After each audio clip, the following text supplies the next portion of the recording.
Who's there? What do you want? We're just sitting here, not bothering anybody, so there's no need to bother us. Working hard. We're gathering people. But we don't need anything from you. You've got some guts, walking right up to a pair of Dalrita without even flinching. Well, well. Impressive, indeed. We're Dalrita. We make sure that the Camelot scum infesting Kuanach don't even dare to think about heading south. Imagine, a Camelotian who's also a deserter. Unbelievable. Even Grindylows have their honor, unlike those scum. And catching a deserter? Now that's a real treat. Aye, there are. We've been here for 2 years now, and are multiplying like vermin. It all seemed innocent at first. They were just supposed to help the local lord mine resources. Ha, sure. And those nitwicks from Kuanach fell for it like naive children. So when the troops arrived, they were caught completely off guard. The Red Priests came along with the troops, and then, out of nowhere, the Red Death resurfaced. Even now, as the Camelotians aim to take the Menhir, the village is torn. Some want to go to Camelot, others want to stay. It's a complete mess in there, Mathair help me. She won't. The goddess doesn't like people like us. Shut your mouth. You're flapping your gums like a wench in a brothel. Anything else? Or will you be on your way? We do what any honorable warrior would do with deserters. We help Camelot get rid of their cowards. You could say those vermin owe us a debt. Thanks to us, they're well fed, and Denham pays us handsomely. A Camelot legate. He commands the rabble you see swarming in Kuanach. He's decent enough, and he pays a good price for deserters' scalps. Good hunting.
downfall.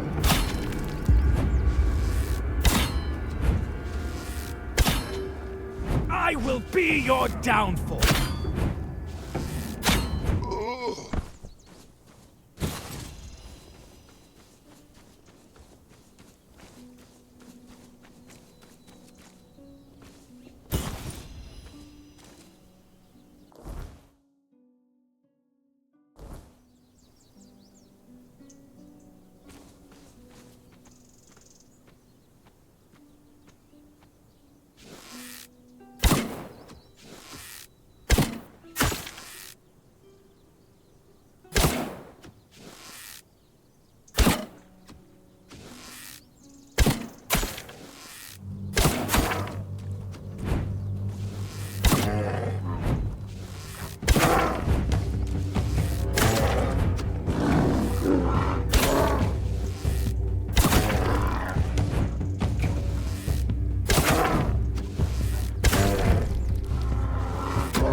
Oi! What do you think you're doing here? This is my spot!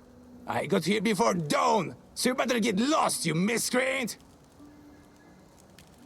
I don't need to explain anything, but you better explain why you're trying to steal my mushrooms! Move along, but remember, I've got my eye on you. If you start snooping around the grass here, you'll get a taste of my knife!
money for your love.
We'll have your head on a pike!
Well, it's definitely going to be harder to do business with him than it was with Brandon, that's for sure.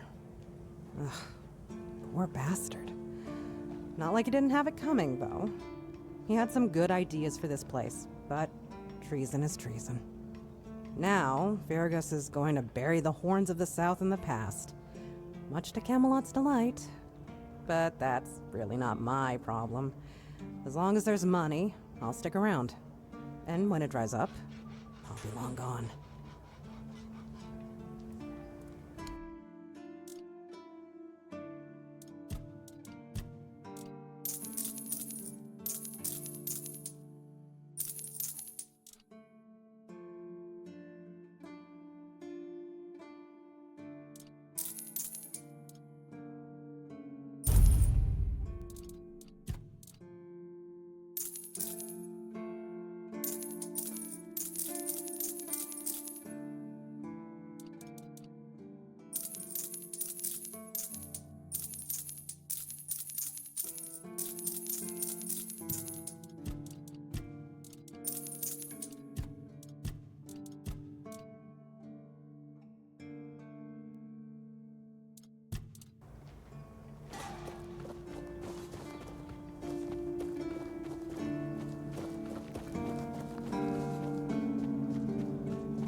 Quartermaster, finally!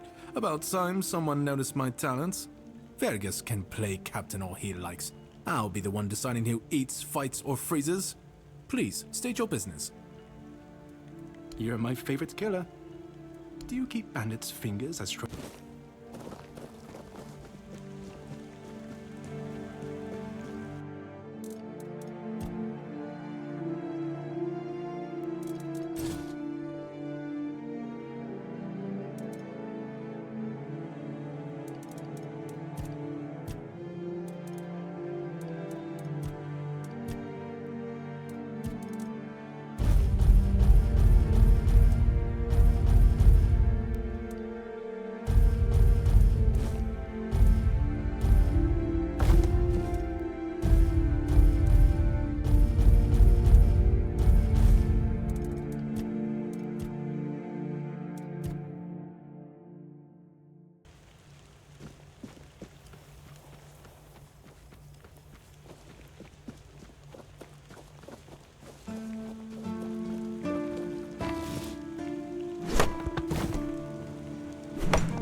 Sometimes.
an adventurer.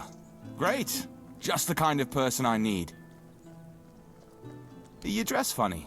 No one from here walks around looking like that. And there's something in your eyes. Can't quite put my finger on it. But your gaze isn't the same as the folks around here have. So, if you're not from Kunacht and not from Camelot, that makes you an outsider. And an outsider means adventurer. I've been trying to get the guards to hear me out, but they just roll their eyes and tell me to stop whining. But I swear, something's going on. I think we've got a problem with Camelosian deserters. Deserters, I tell you. Roaming the area, sneaking into camps, stealing anything that isn't nailed down. Supplies, tools, maybe even weapons. And do you think anyone cares? Of course not. I agree. But they won't. You know why? Because that would mean admitting they have deserters in the first place. And that's not Camelot's style. To the outside world, it's all smiles and sunshine with them. They need to keep up appearances. Make sure we're all eager to relocate to Camelot. I want my family's heirloom back. Look at me. I'm a poor man. That trinket is all I have left. It's not even that valuable, to be honest. I just like to look at it and remember my family.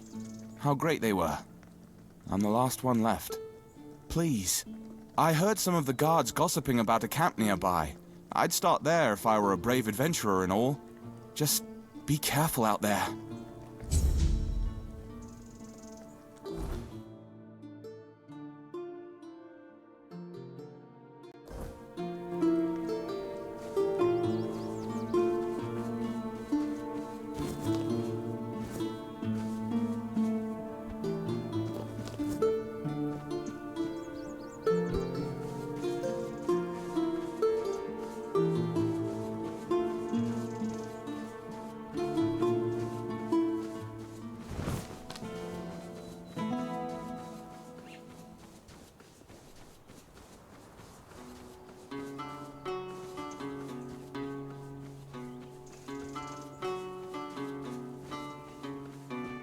Hey, are you with the guild too? I'm waiting on someone from the guild. You know which guild. And if you don't know, well, I might just have to kill you.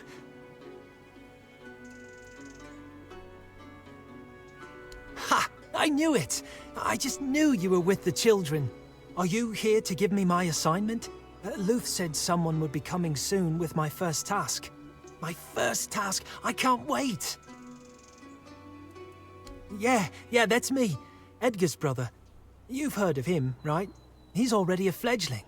He's the one who convinced me to join the guild, and I can't wait to get started. He told me the first tasks aren't too bad. You know, delivering messages, eavesdropping, that kind of thing. And I really hope so, because, to be honest, I get a little queasy at the sight of blood. But I'm sure I'll toughen up soon enough. So, do you have a task for me? I never really thought about it, to be honest. I guess I was a little jealous of my brother. He's doing so well.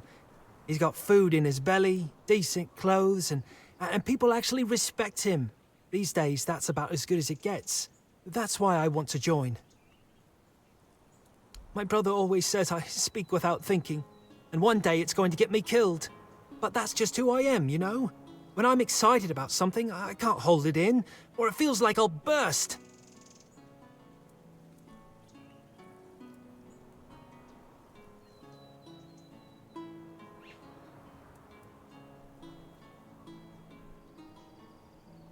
But wait, I'm waiting for my task. I have to prove myself. I want to be a child of Morrigan. Please, give me a chance.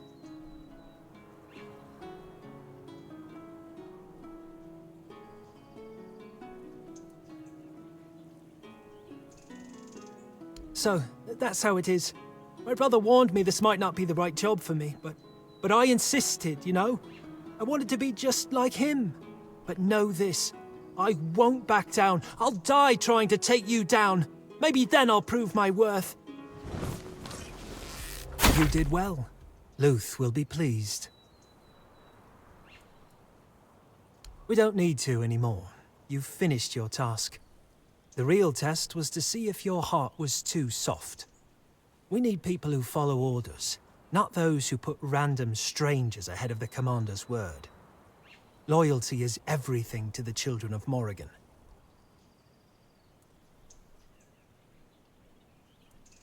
I'd rather you didn't. I've got more important things to do for our guild. And you've proven you can fight well enough.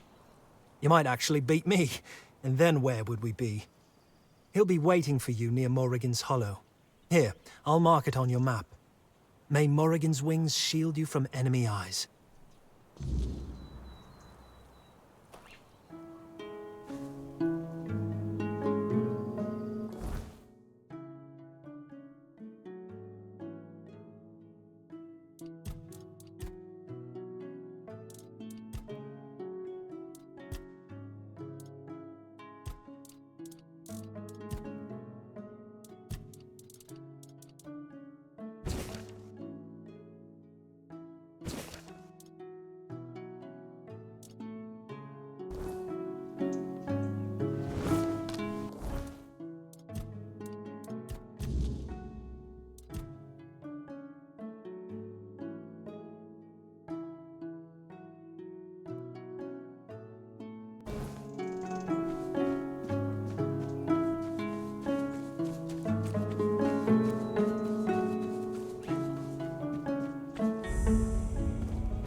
Don't even say that. Someone comes, lights them in here, and then dies on all watch? People would be at my door with pitchforks.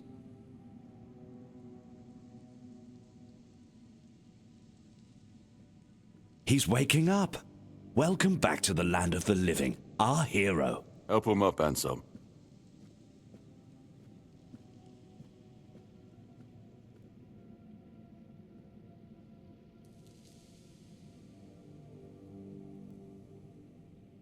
Welcome to my home. Quite a scene unfolded at the Menhir, with you at the heart of it. I can't decide if I'm more delighted or surprised. What was it that made the Menhir react to you? I see. You have a habit of not taking things seriously, don't you? But this is no trivial matter, so I demand respect. Come now, you must have a theory. The local Menhir here have been rather lifeless for quite some time. Then you come along, breathe life into what was dead, and, whether you meant to or not, alter the course of our history. That's how I see it anyway. Tell me, do you know what this Menhir represents?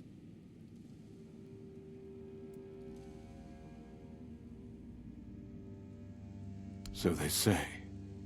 The Menhirs were raised by Merlin to ward off the ancient mists that burst monsters beyond human comprehension. But none of this matters in our current situation. Here, the Menhir represents something more. For some, it's a symbol of freedom and independence. Strength, if you will. It shows that the people of Quarnoct, my subjects, can face any challenge, even at the world's end. And for others, like our guest from Camelot, whom I'm sure you've seen, it's a symbol of power. Power once granted by King Arthur, and therefore by Camelot. And power that has been granted can be taken away.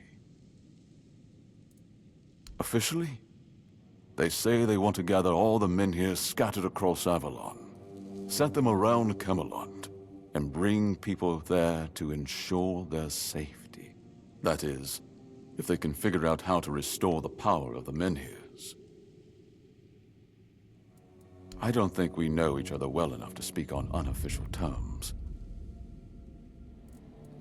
I'm well aware. And now we're also facing an outbreak of the Red Death, which will no doubt influence Camelot's decision on whether to offer my people shelter. But with the Menhir reignited, the people of Connacht will be even less willing to give up and go to Camelot. If anything, I expect rebellion to break out, and bloodshed is something neither we nor the capital want. I don't know, to be honest. It's not something I could admit publicly, but I feel both sides have a point. I understand the people who don't want to abandon their homeland, and I understand the knights, who must face a long-lost terror and find a solution to an impossible problem. Believe me, being a lord in times like these is a heavy burden. I want you to speak with Dinno and try to calm him down. He's the commander of Camelot's forces stationed in Connacht, and as you probably imagine, your presence here didn't exactly make his job easier. With the Menhir active again, everything could change. Calamity Shield, you say? An unusual request.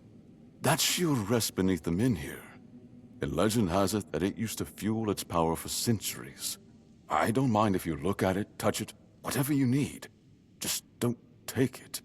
It's a treasured relic, and the people of Connacht are quite attached to it. And you're probably just as attached to your head, which you'll lose if we catch you trying to steal the shield.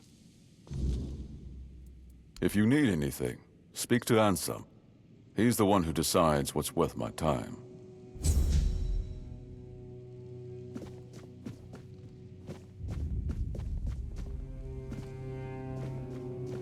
I should stay out of trouble.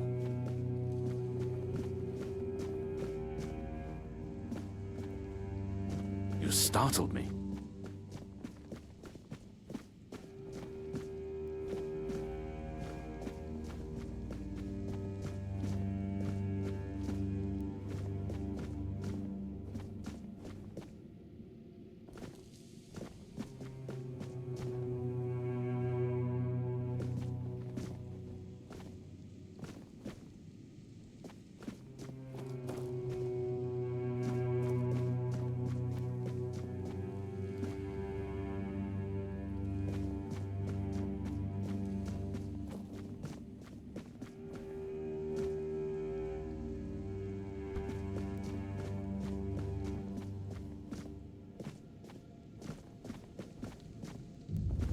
What is it?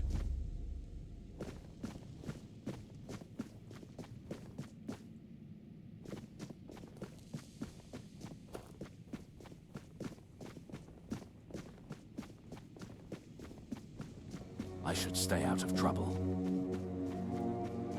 You startled me.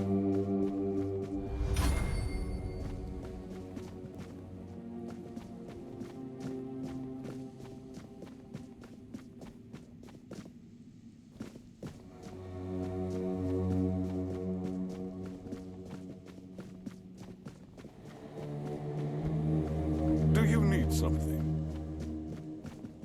The less attention, the better. Ah, a new face. I am Anselm, Major Domo to Lord Yvain.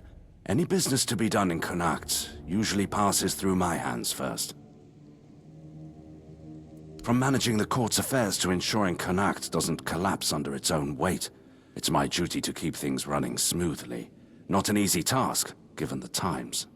And you? What brings you here? Wandering so close to the heart of Connacht's business. You don't strike me as the idle type. Life at court is a delicate dance. It's calm on the surface, but underneath, there's always tension. Managing affairs, settling disputes, keeping the wheels turning. It's not for the faint of heart. Lord Yvain means well, but he makes decisions slowly, too slowly sometimes. Not that I complain. It's a role I've accepted, and one I'll carry out for as long as I'm needed. It's a quiet kind of chaos, but one we must master, for the sake of Connacht and those who call it home. Challenging doesn't begin to describe it. The court is the heart of Connacht, and if it falters, the rest follows. That's a heavy weight to bear.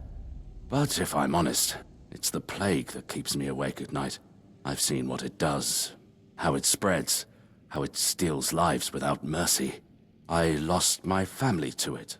The only reason I'm still here is because I was locked away at court while they were quarantined. Since then, protecting this place, keeping it safe, has been more than a duty. It's been everything.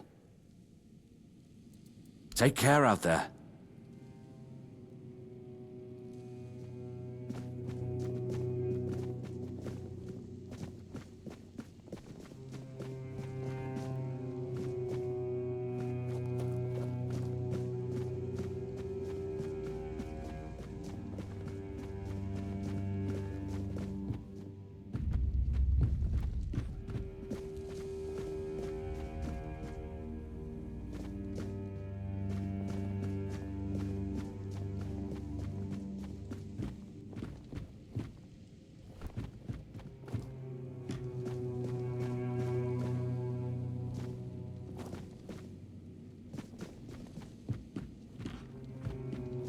Just keep your head down.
Oi, you there, Sleeping Beauty.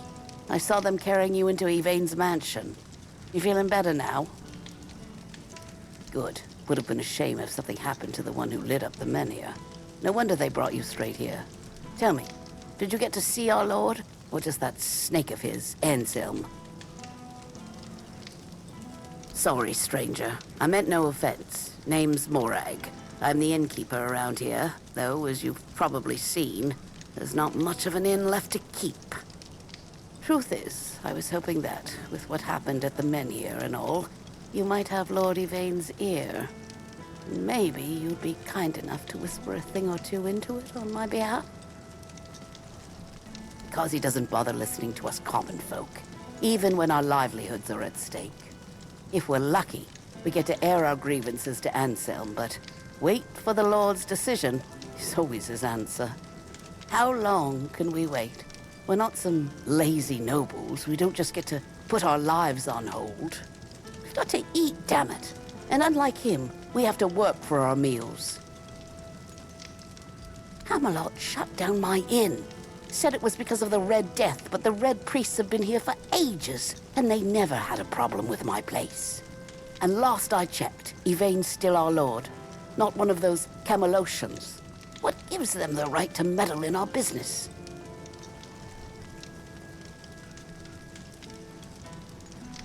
I thank you, stranger. All I want is a straight answer.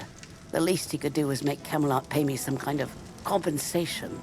Damn bastards come in here acting like they own all of Connaught. I'll wait here for you.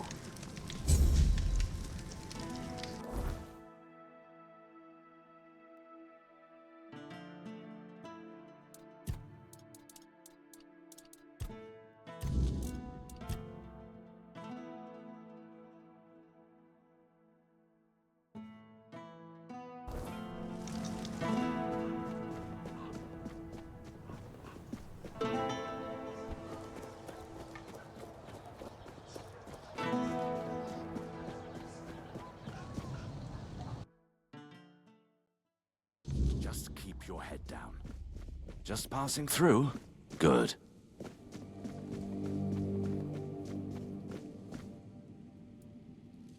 I know. I already asked Anselm to tell her to wait. But Morag's a stubborn one. Honestly, what does she expect me to do? I'm not about to argue the legate over one inn. Not when there are far more pressing matters at hand.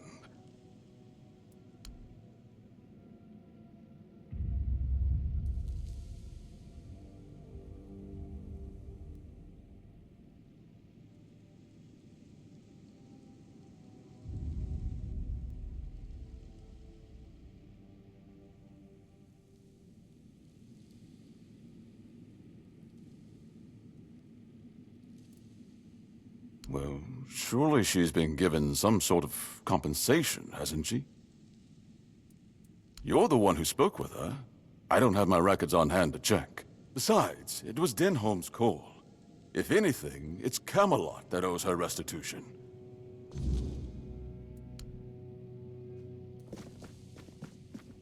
If I just stay put, everything will be just fine. Ah, there you are.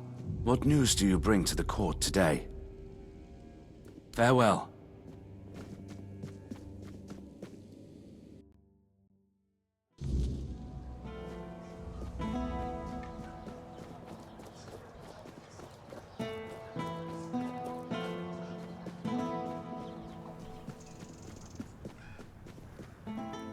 I've worked there since I was strong enough to lift a tankard full of ale. It's been in my family for 4 generations. I'd hoped to leave it to one of my sons, but Camelot took them too. And all I can do now is pray they come back safe. Eh? Too bad you'll never taste my ale, best in the land, and I don't say that lightly. It wouldn't be the same. The secret to good ale isn't just the recipe, it's the ingredients. It needs Connaught water, Connaught soil. Without that, it's just the same slop they sell everywhere else.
Do you need something?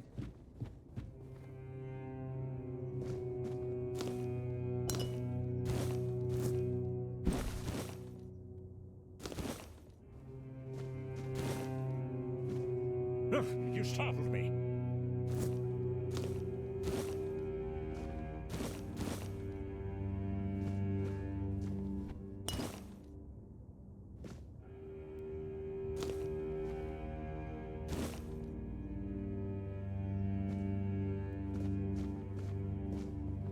Ugh, you startled me.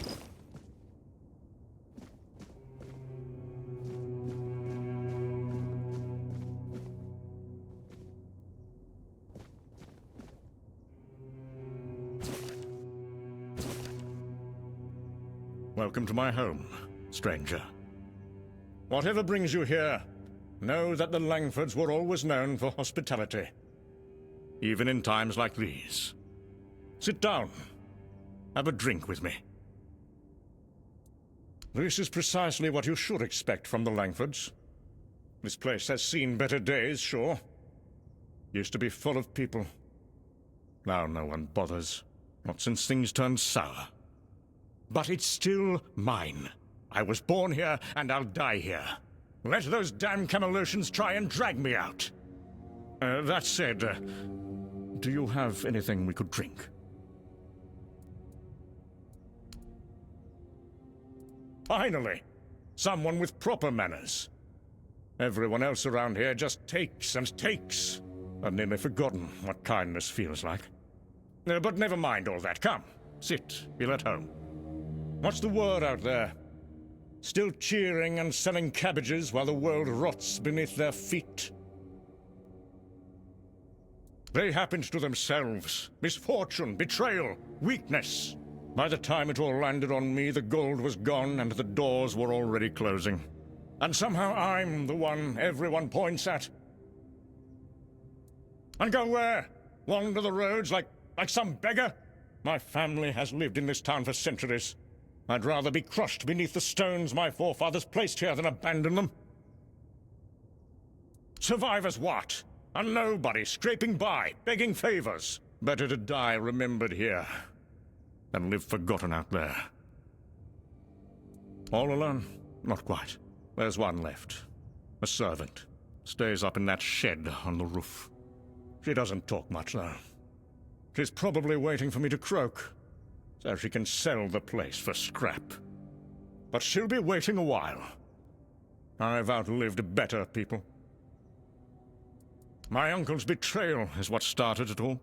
He convinced my father to invest the family fortune in a new mining venture in the northern hills. He said the ore will make us wealthier than ever. Ha! The mine flooded, the workers died, and the council demanded reparations that bled us dry. Then the vultures descended. Merchants calling in debts. Neighbors turning their backs. My father died of grief. And I inherited nothing. The Camelosians? Upstarts and pretenders, the lot of them. And now they strut about, issuing orders about the weirdness coming. Convenient excuse to drive me from my ancestral home, isn't it? Believe? I've heard tales of the so-called weirdness ever since I was a child. Always coming, never arriving. Just another ghost story they use to control the weak-minded. My grandfather told me how the Camelosians used the same trick 50 years ago, to seize the eastern valleys. Danger coming, we must relocate for safety. And look who owns those fertile lands now. I wasn't born yesterday. This house has stood through worse than some mystical threat they can't even properly describe. Leaving already? Well, I suppose that's to be expected. Everyone leaves in the end. Go on, then. Back to your important business. But tell others what you saw here. The last Langford, holding his ground, while the world crumbles.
Ugh, you startled me.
What do you want? Who are you? Show the horse! Clink, clink, clink! Move out! 1 foot in front of the other! Ding, ding! Carries the sound! Carries through the stones! Through the bones! Creak, creak, creak! The bones of the crones! Creak, creak! Crunch, crunch! Oh, the wolf eats the spoils, eats the cows, eats the heads, tears to shreds. Eat the thigh! Hear the cry! There. You're going to feel better soon. I'm just trying to help you. You'll get better soon, you'll see. Just try to calm down. Calm down. Don't be scared. It's just medicine. It'll help ease your pain before long. My skin! It's burning! It hurts! It hurts so much! Leave me! Those cursed scales!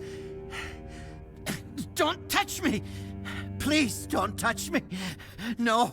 I'm so scared! Do you need something? Are you in pain? I'll do all I can to help, but I need to warn you that our supplies are quite limited.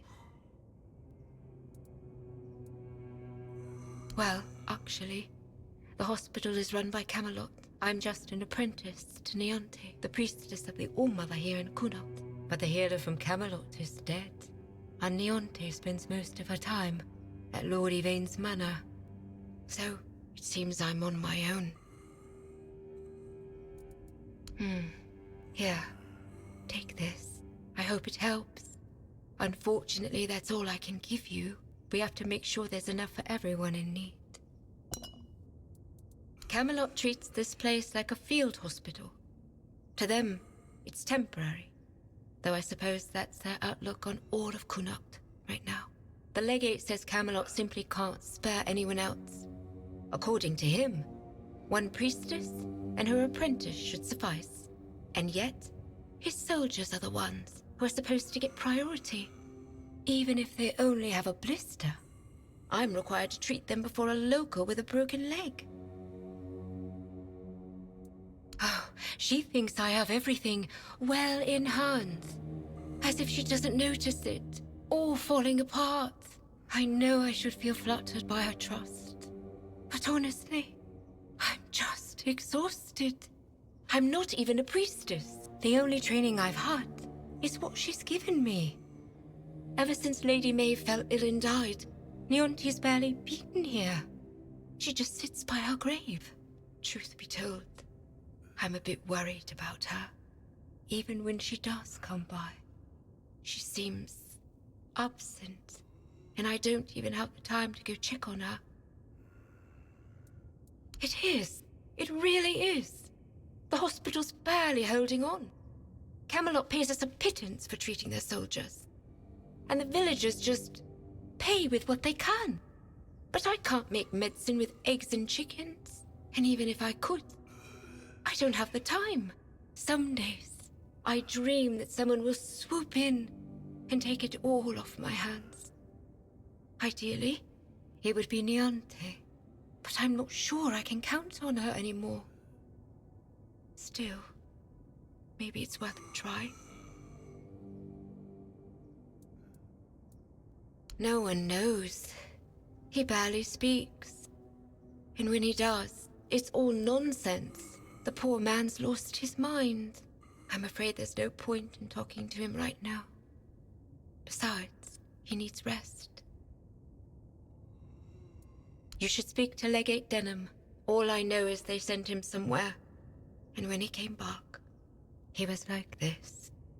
If I had to guess, I'd say it's the effects of the weirdness. He's a seasoned soldier. I'm sure he's seen plenty in his life. I doubt anything could scare him enough to drive him mad. The other soldiers said he was acting completely normal before. So it's not some long-standing illness of the mind. Unless he hid it very well. But I've seen similar cases. In people who spend a few nights, or even one, beyond the Menea's reach. There is a patient who won't let me treat him. His name's Wilbur, and he's a difficult case. Most of what ails him is just old age. Some days he's clear-headed, but those are becoming fewer and farther between. Lately, he won't let me touch him. He yells at me, claiming I'm keeping him here by force, away from his family. He's even stopped eating and refuses to take his medicine. Honestly, I'm at my wit's end. I don't know how to help him anymore without scaring him even more. All of Connacht knows that I was marked by the weirdness. It's not as bad as people make it out to be, but some are superstitious. They believe I bring bad luck. When Niante took me in, there were a lot of whispers, though it got better once I started working in the hospital. Weirdness or not, at least they have a healer. But I'm afraid that, in Wilbur's head, I've become some monstrous figure, keeping him prisoner. You can try, if you'd like. Maybe he'll trust you more than he trusts me. Just, please, be gentle with him. He's been through enough already.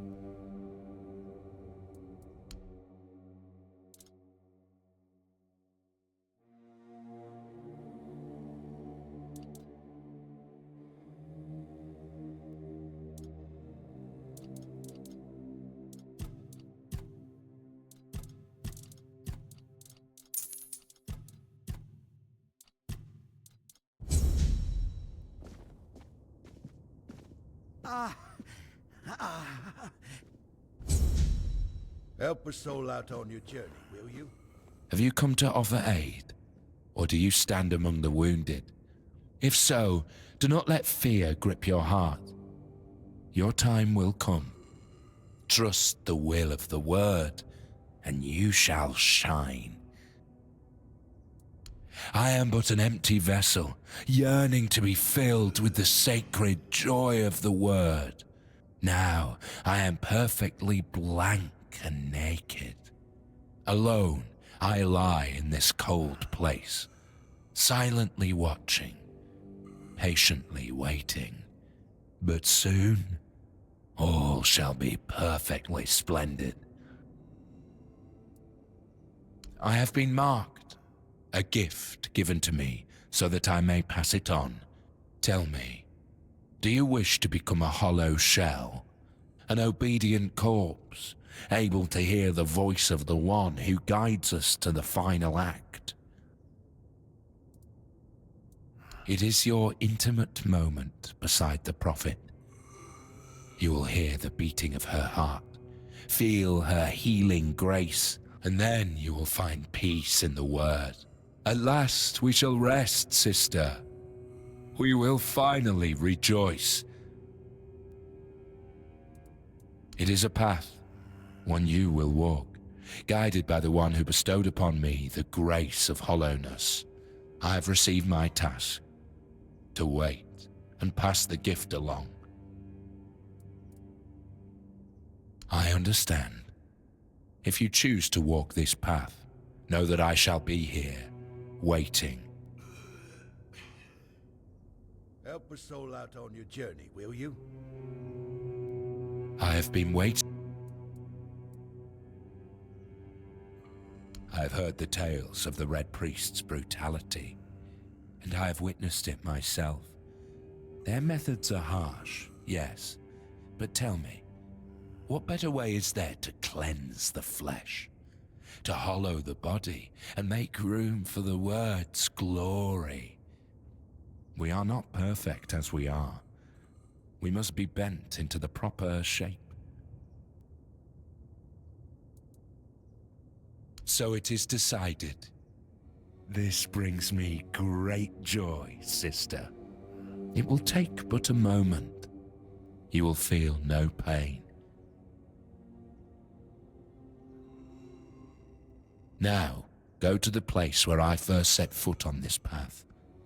There, you will find the one who shall become your shepherd.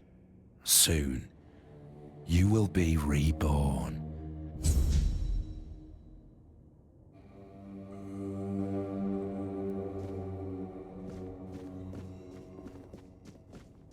You're helping that jailer with the weird face, are you? Might as well throw me in the stocks then. I ain't going down peaceful, that's for sure. I want to go to my family. What am I talking about? Everyone treats me like some old fool who doesn't know what he's talking about. I can see what everyone around me is plotting. I'll remember all of this. You hear me? To me, this is a prison. And the worst kind at that. Even prisoners of war get better treatment. At least they don't have mutants poking at them. That damn weird spawn girl. I'll only speak to my family, and if you're planning to see them, tell them to come here and knock some sense into that girl. Maybe they will manage to get me out of this place. They should have come a long time ago. Lazy fools, dragging their feet. They live in the lower district. I'll go to them. But that cursed wench won't let me leave. Bollocks. There's been no Red Death since King Arthur's times. I bet she's the one who filled your head with all that nonsense, eh? Don't listen to her. You can tell right away that nothing good comes from her. Good folk don't end up twisted like she is.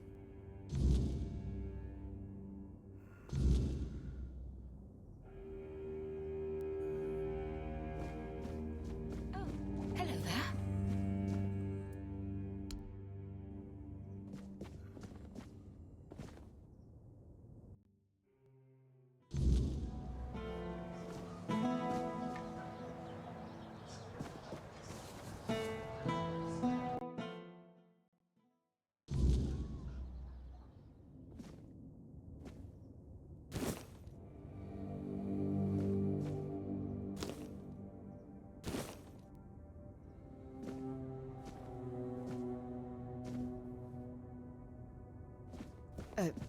You need something.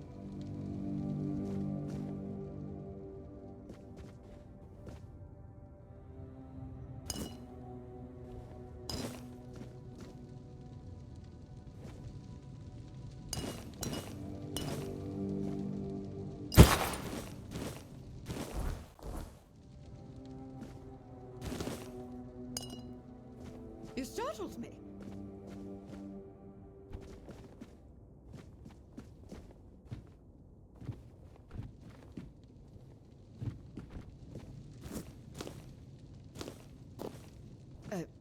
You need something.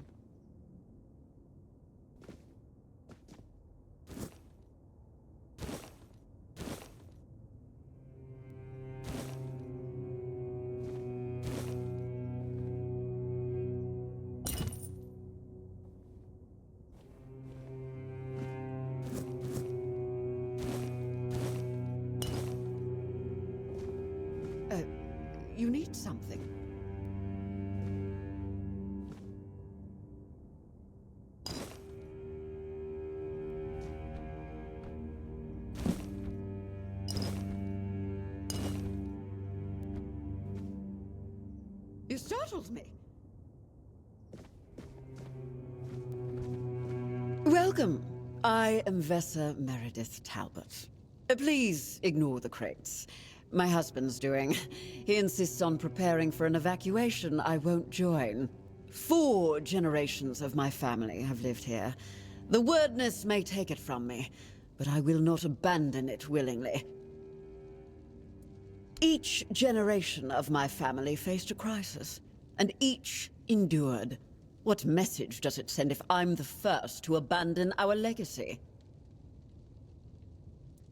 Eadbert has always been cautious, but there are times when caution becomes cowardice.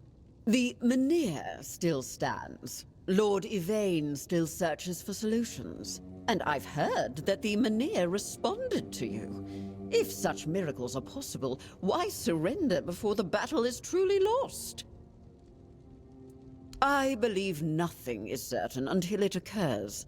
Hope remains while the Menhir stands. Lord Yvain carries a heavy burden, and he's looking for balance.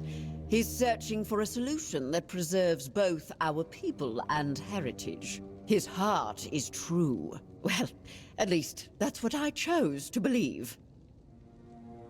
Action without wisdom is merely motion, and what's the point in that?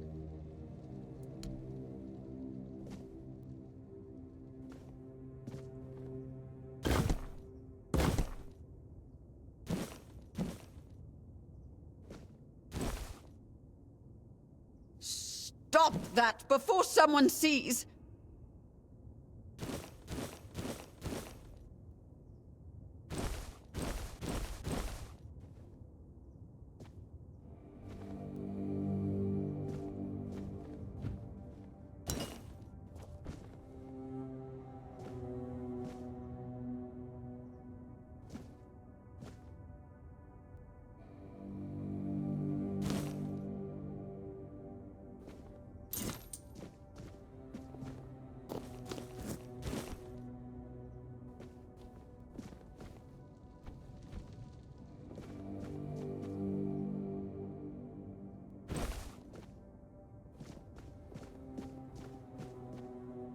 Just passing through.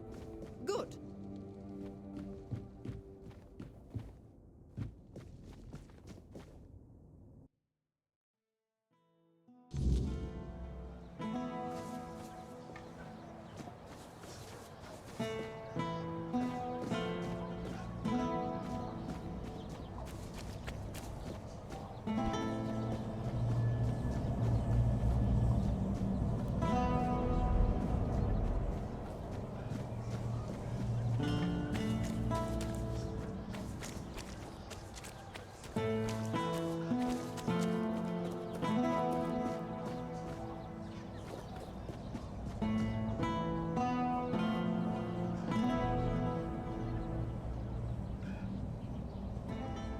This is my shield, but there's no part of my soul inside. We need to look somewhere else.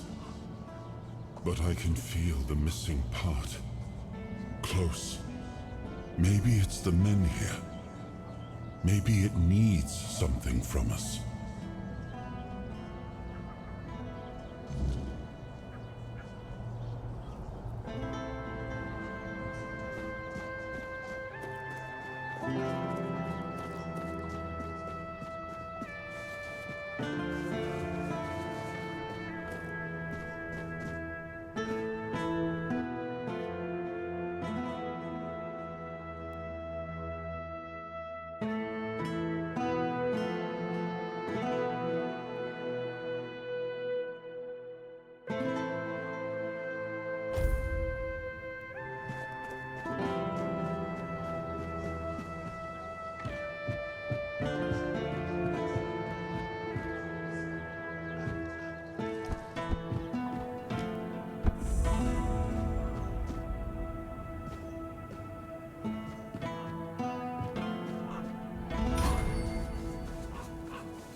All-Mother, keeper of day and night, shelter us in your embrace.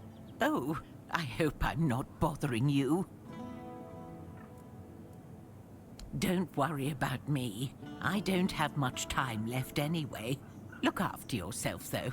You've got a lot of life ahead of you. My family, my daughter, her husband, and my grandson, we all used to live in this house together. Now, I don't even know whether they're still inside. I was visiting my sister in the borough for what might have been the last time. She's 2 years younger than I am, but she's always been sickly. When I got back, the plague was already raging. The Red Priests either took the others or drove them away. Nobody can tell me if they took my family to the island asylum, or if they're all lying dead inside, with flies crawling all over them. So I sit here and pray. What else can I do? Thank you. If you ever pray to the All-Mother, please keep us in your thoughts too. Oh, but that's dangerous. You've got so much life ahead of you. Do you really want to risk it for an old woman you don't even know? Not only could you get sick, but if the Reds catch you, they'll hang you.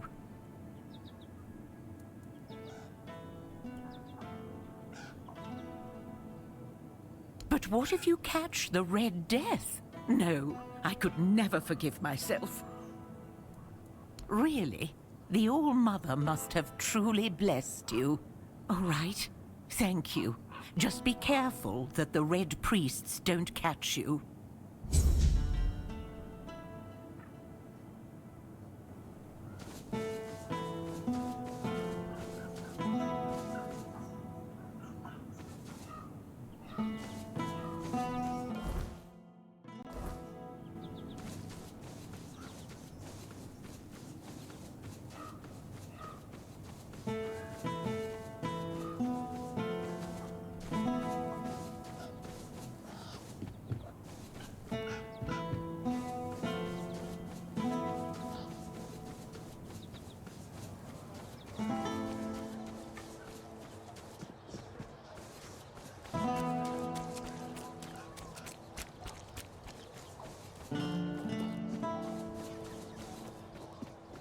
Spare a coin for the hungry.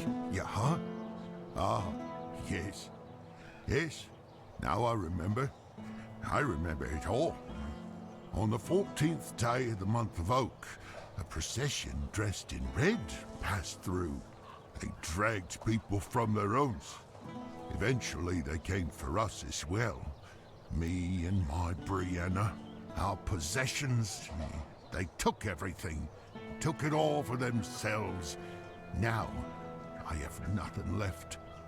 I'm just a poor man. Please, save me. Please. Back then, I lived in the borough, near Camelot, you see. I was there when the priests came with a crowd of penitents, dressed in robes made of parchment laden with the word. The priests cracked their holy whips and delivered fiery speeches. No more Red Death. No more suffering. No, but I was cured nonetheless. I gave up everything for the cure. I gave up Brianna and all my possessions. I had to cleanse myself. Yes, now I am pure. Can you see? Can you see? Yes, now I am pure. Can you see? Can you see? Thank you. Thank you. May the word of the prophet guide you.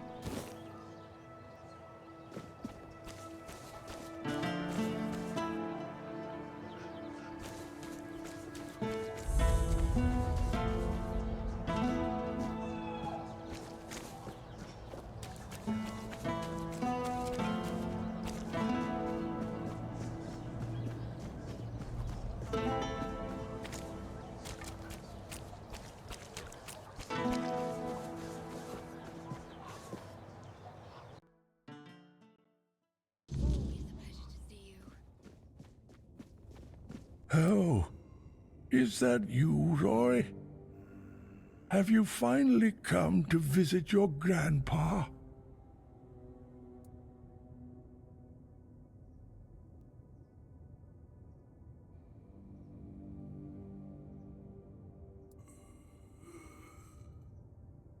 What took you so long? Did you lose that toy of yours again? I remember you wouldn't go anywhere without it. But I see you're all grown up now, so it's probably long gone. Oh, good. That's good. You remembered to always have it with you. Do you remember why you got this plushie?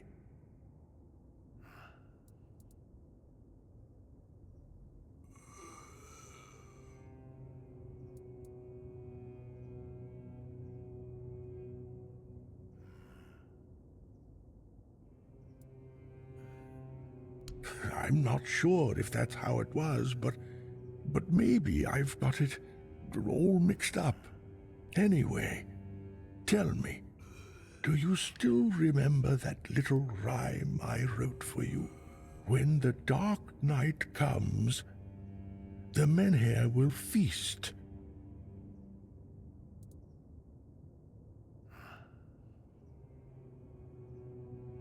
All right. And what about the next verse? But if a wicked foe dares cross our floor,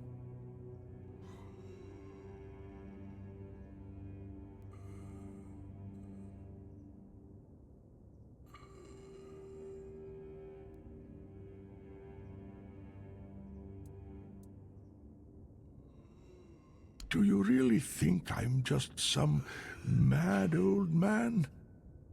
I can recognize my own grandson. I've seen through all of you. I hope every one of you gets what's coming, damn it. That's it. I've had enough of your scheming. Goodbye.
What? But... You... I'm not sure if that's how it was, but maybe I've got it anyway. When... All right, but... Do you really think I'm just... I've seen through all of you. That's it. I've had... Goodbye.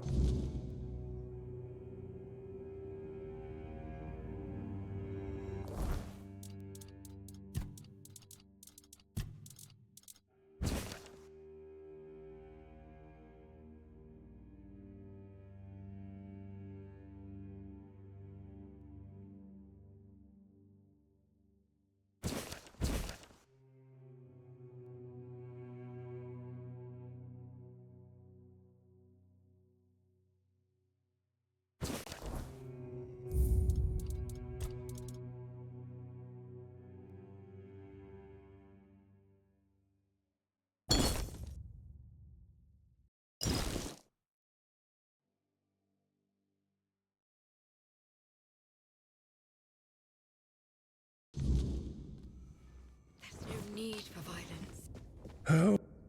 What? But how? Do you? Aye. Don't forget about him. Remember, family is the most important thing. No matter what happens, or how things are, they're your kin by blood, and you can't fool that bond. I've always been there for you too. When the dark... All right, but if a...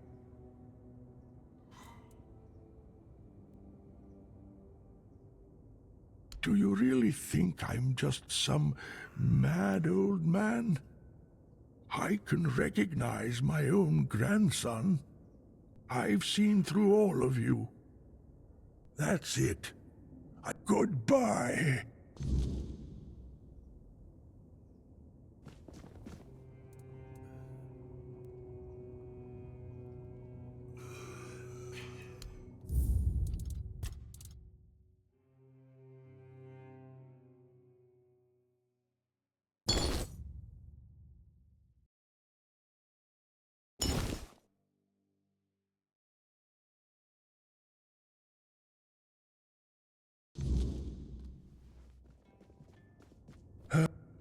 What? But...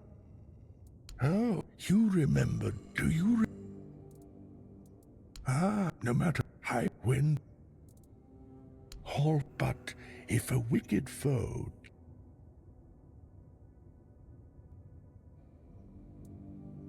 Do you really think I'm just... I've seen... That's it. Good.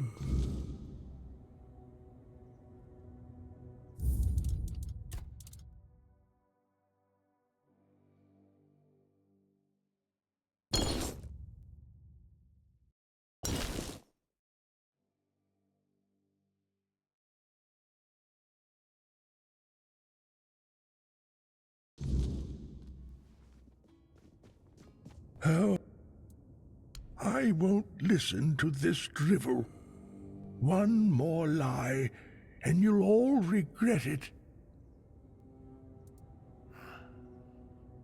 Anyone could write such nonsense. That's it. I've had enough of your scheming. Goodbye.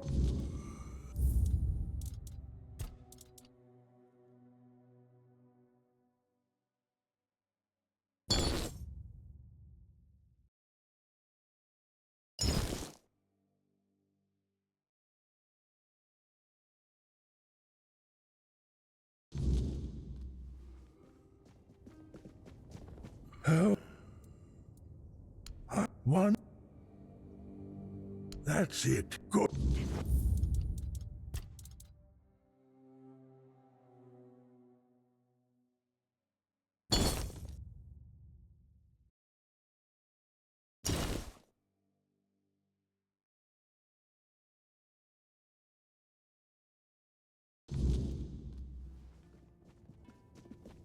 Oh. What? But... Oh, do you? No matter how, when... All right, but if a...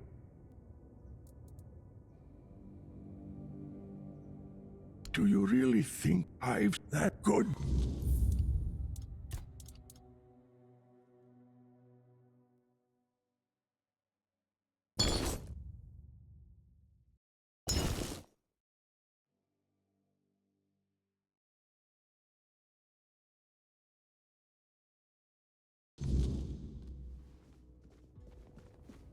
Oh. What? But... Do... No, wait. But... Do you really...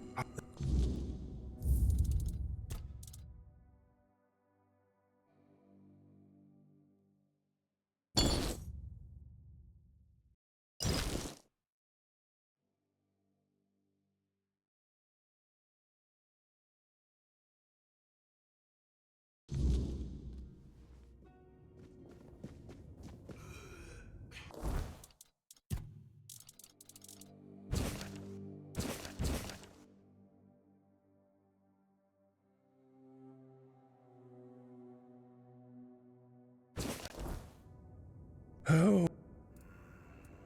What? But. Huh? You do. No. Wait. Oh, but.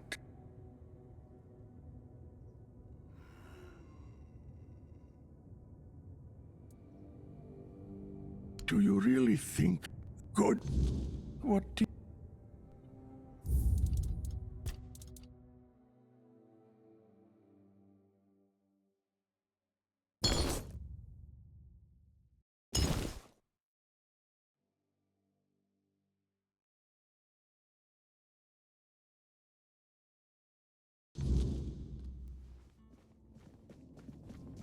Oh. I will one. Anyone, that's it. Good.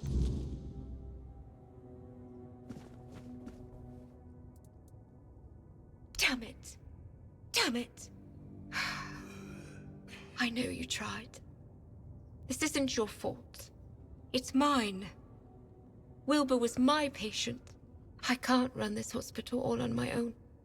It's an impossible task.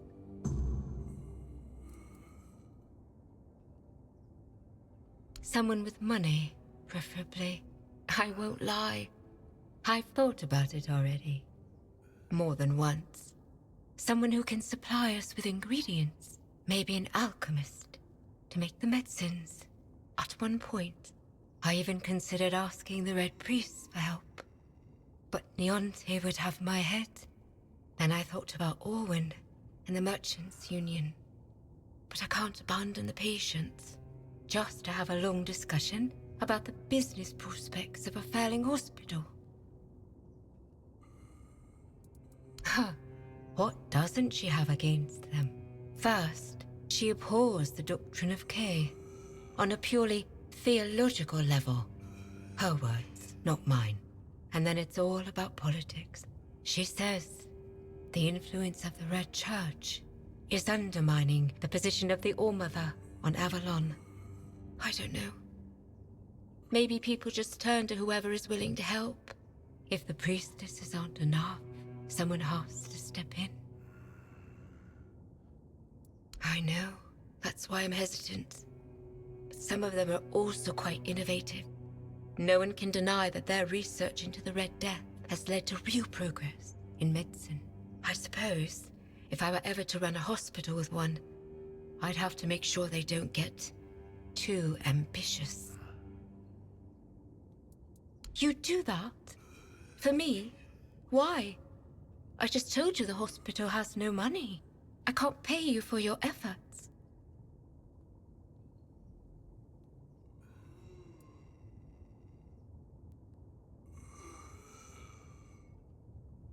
I suppose.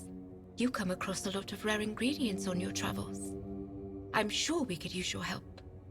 Thank you. Even if it doesn't work out. Your offer means the world to me. I've been alone with this for so long. It's good to finally have some hope.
Help a soul out on your journey, will you? Oi, you! You're new here, aren't you? I don't think I've seen you around before. Ah, no, sorry. It's just that we don't see many new faces around here. Just us and the locals and, well, if you haven't noticed yet, they're not the friendliest bunch. Do they? Then maybe we're all just sick of looking at each other. I'm sure they're not all bad. This must all be quite hard for them. But it's not like I want to be here either. I've got a pregnant wife waiting for me at home, and they won't even let me buy a book for her. Yeah, about birthing and labour and whatnot. It's going to be our first, you see, so my wife's worried sick. I wanted to send it to her, to ease her mind, you know? But that Dalrita wench chased me out of her bookshop and won't let me back in. I know, right? And here I thought I'd seen everything. I was sure they didn't even know how to read. Anyway, Vrel seems to hate my guts. Ugh, because she hates Camelotians. Why else? I mean, I know the folks ain't exactly happy about us being here, but Vrel? She's Dalrita. They're taught to hate us from birth. That's all there is to it. Well, could you? I'd be really grateful. Just don't tell her it's for me. She won't sell it to you otherwise. Please, I'll pay you back. I'll even throw in something extra. Please, for my wife. Oh, thank you. You're a lifesaver.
It was supposed to be a reminder. The sword was never just steel. It was a symbol of what we stood for. Strength, justice, the will to carve a path forward. A weapon, yes, but also a promise. I wanted them to remember, to fight for those ideals, to uphold them, even when I was gone. Even when there was no king left to lead them.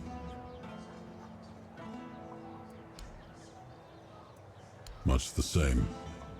He was a fierce warrior, determined to win at any cost. I watched him closely, and I found him too consumed by cruelty. That is why I chose Seawall and Palamedes as my closest confidants, not him. Yet this Galahad still seems devoted to Camelot and the old ways, and he remains just as fierce.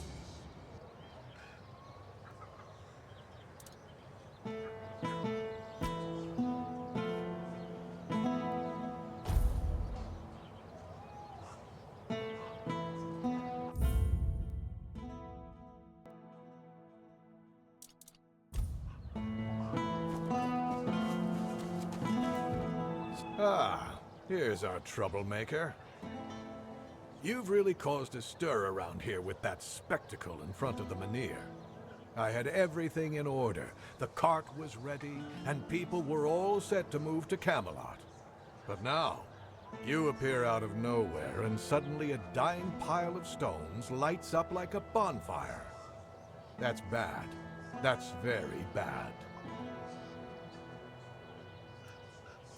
Firstly, because now I have to write yet another report to Camelot that we're going to be late, and that they need to send us even more supplies. Secondly, you've somehow reignited the Menhir, and this has reignited people's hopes that they can stay. And that's dangerous. And before you ask why it's dangerous, take a look around town. The recent Red Death outbreak took its toll, and I'm pretty sure things are just going to get worse and worse. But you should be thankful to them. Their hopes are the only reason we haven't locked you up for sabotaging our initiative. That's the assumption I decided to go with, and that's why we're talking. Perhaps there's still a chance to sort out this mess. You can go tell Murig that your presence doesn't change anything about our deal, and that you are unwilling to help with his endeavors, whatever they may be. And if he doesn't listen, play along, but come back to me when you learn what he has planned. Murig, who apparently prefers to be called Maggot, is a druid, even though he may not look the part. And druids are the only ones who know the rituals necessary to ignite the Menhirs. Due to bad luck, or more accurately, the decisions of my superiors, our options for druids are limited. That's why I'm forced to work with Murig, and prophet be my witness, neither of us is happy about that. But I'm no fool.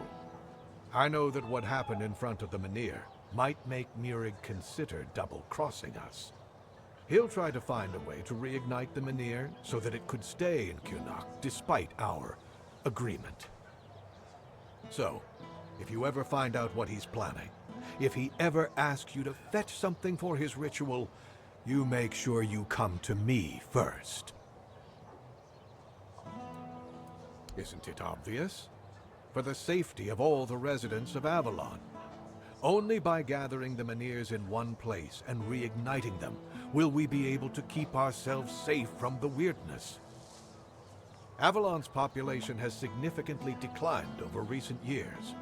We're on the brink of extinction, damn it. That's why we need to stick together, to take care of each other. Only Camelot possesses the necessary infrastructure to establish the right conditions for its people. If they remain here, they will die, either from the weirdness itself or from the horde of monsters it spawns. And there aren't enough soldiers here for their protection. You must know that I didn't come here just to obey orders. I truly believe that this is the only way to save everyone on Avalon. Then at the very least, we'll have bought some time for those wiser than us to think of an alternative solution. Perhaps we will invade Tuathan, like in the glorious old days. Or perhaps someone will find a way to free the derelict fleet, allowing us return to the homelands. I don't know.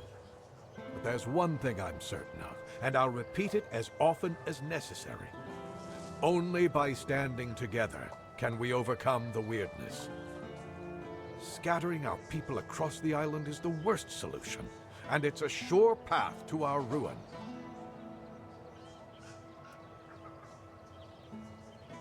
Who told you that? The Dalriata? I've never paid a single gold coin to any Dalriata for deserters. Not even once in my life.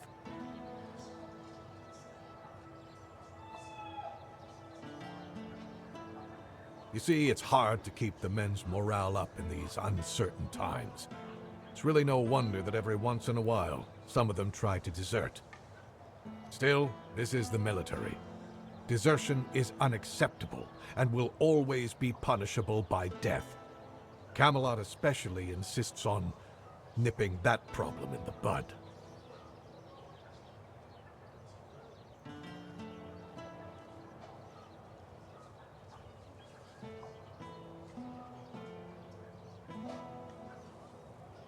Anything else?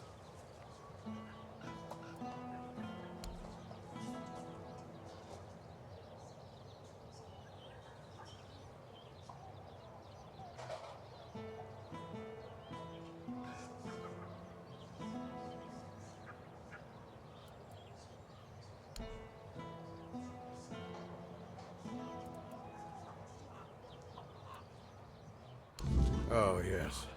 This again. You can tell her that if this matter is raised one more time, she will owe restitution to Camelot for each life lost to the Red Death in the region. That's my final word on this matter. If only it were just one. Sorry. You're talking about the poor man in hospital, right? He's a scout. We've been preparing to evacuate the residents, and I sent him out a while back to make sure the route to Camelot was safe and clear. Looks like he tried to take a shortcut through the waterworks. That's where they found him, babbling and talking nonsense. The weirdness must have caught him. Pray to the All-Mother. Although, truth be told, although I've seen plenty fall victim to the weirdness, I've yet to see any divine intervention from our goddess. But you could help me. You look like someone who's seen a fair bit of Avalon and isn't afraid to travel alone.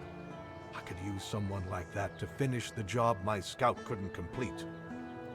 Of course, you'd be properly compensated. Take the road to Camelot, all the way to the Iron Gate, and report back on whether it's clear. Handle any smaller threats yourself, and tell me about any larger ones. The sooner the better. Think you can manage that? Great. Head out then. No need to write a report. Just come see me when you're back. I'll await your return.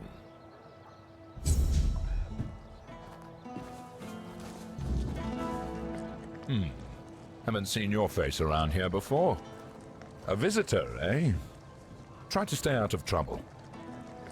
I'd rather not have to put your name on the bounty board. No, that'd be Sheena. I keep this camp running and make sure everyone's pulling their weight. Idle hands have no place in Camelot's army, especially not on a mission like this. Trouble is, we've got more work than men. So if you're looking to earn some coin, check the notice board. I've posted a few bounties. I can't spare any soldiers to deal with things outside of Kunacht, but I'll be damned if I let those bandit scum run loose. I handle what makes soldiers fight. Sheena handles what keeps them comfortable. You want glory and gold? See me. You want a softer pillow or a warm meal? That's Sheena's domain. Legate Denham is in charge here. Sometimes I wonder if he upset someone higher up to get sent on this mission, because this place, it's a damn mess. Lord Yvain's acting like a maiden on her wedding night. The Red Priests are throwing their weight around, and the locals are ignoring the fact that they're all about to be swallowed by the weirdness. I have no idea how the legate puts up with it all. But, well, at least he's got me to make sure his orders are carried out. I'm Immunis Askel. If you're here for war stories, forget it. I've no time to entertain idle curiosity. Most of the fighting's behind me now. I've traded my sword for paperwork. Not glamorous, but necessary. Once we're done here, maybe I'll finally retire. Then I'll have all the time in the world to spin tales for nosy brats like you. Excellent. Here's your gold. Yes? I'll await your return.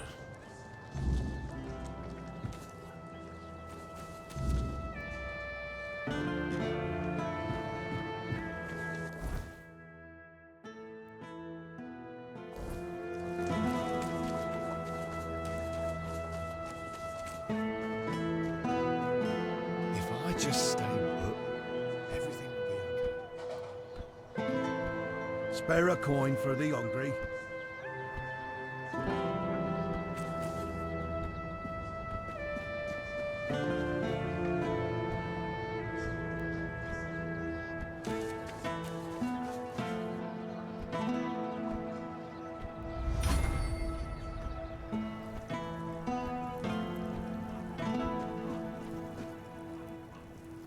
And? What did he say? That bastard dares to threaten me after shutting down my business. Now he'll fine me for each victim as if I caused the plague. Those Camelocian thugs come here, throw their weight around, and threaten us when we ask for what's rightfully ours. Fine. Tell Yvain I'll stop asking. But remember, today it's me, tomorrow it'll be someone else.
Always a pleasure to see you. Hello there. Looking for solid, affordable gear? You've come to the right place. Ah, but where are my manners? I'm Alwyn, and you, my dear stranger, look like you're in dire need of a resupply. Well, the men here doesn't seem to be on the verge of dying anymore, and with the Camelocians around, business is booming. The longer they stick around with nothing to spend their coin on but our stalls, the better for us. It's a bit of a shame I'll have to delay visiting my brother at the Horns of the South, but he'll understand. He always says he can't leave his stall for even a single day. She is? That's interesting news, though I had no idea the hospital had financial problems. I thought it was funded by our brave Camelocian army. Or was it Lord Yvain? I can never remember. Who in turn dumped the entire responsibility onto her poor apprentice. That sounds like a complete disaster of mismanagement. Still, with a bit of restructuring, it might not be entirely hopeless.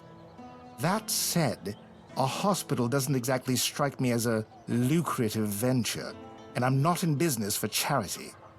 When I invest, I expect a return, and here, I just don't see it. That's true, but in Connacht, people would sooner dig up their grandmother's miracle recipes than pay for something they used to get for free. I need some concrete ideas.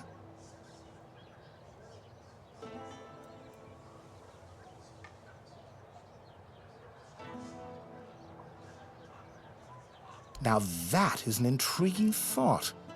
I like it. We've healed a menhir. Why not heal everything? Of course, we'll need to think about other ways to secure profits before word gets out. But you're right, the potential here is undeniable. With the right strategy, this could turn into something truly remarkable. Not just me, I hope. We'll need backing from the rest of the Merchants' Union. Start with Bonksy and Osmond. Get them to join in. And talk to Erwin, since we'll need an alchemist. The more support we have, the better. Hello there.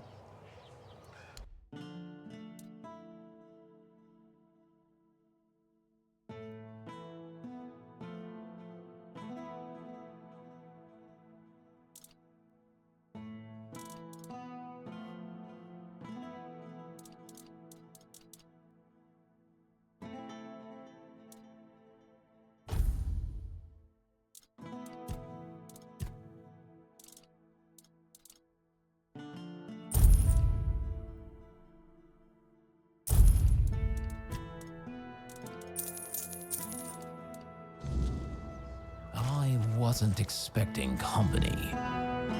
Elixirs, powders, ointments, got something for wounds, poisons, something to keep you on your feet through the night and help you survive the cold.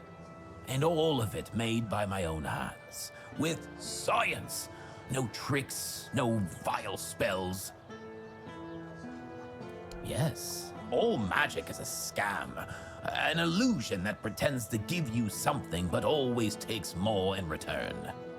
My elixirs work because they're based on knowledge and experience, not some fickle power from another world. Anyway, go ahead and read my anti-magic manifesto. I've laid it all out, why the magical plague must be wiped from Avalon.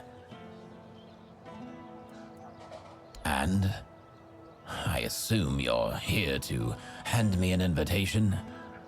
Let's skip the pleasantries. Why would merchants take over the patronage of a hospital? And why should I have anything to do with it?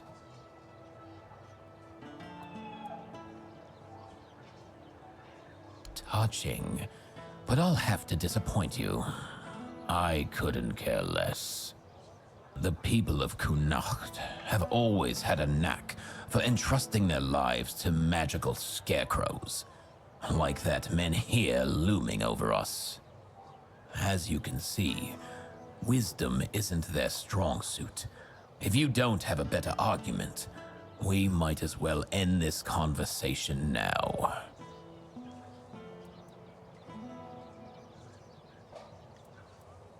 It's true that my business has been struggling for some time now. The priests are to blame. Ever since they started strutting around Connacht, people have been hesitant to use the services of alchemists, afraid of how the Red Church might react. Fine. You've got my attention, but you'll have to put in some effort. I've been having a serious problem with my supplies lately. The Red Church is hoarding every remotely valuable alchemical ingredient for themselves. Here's a list of items I particularly need. Come back when you have everything. Then I'll join this union, whatever that turns out to be. Now off with you. You've got plenty of work ahead.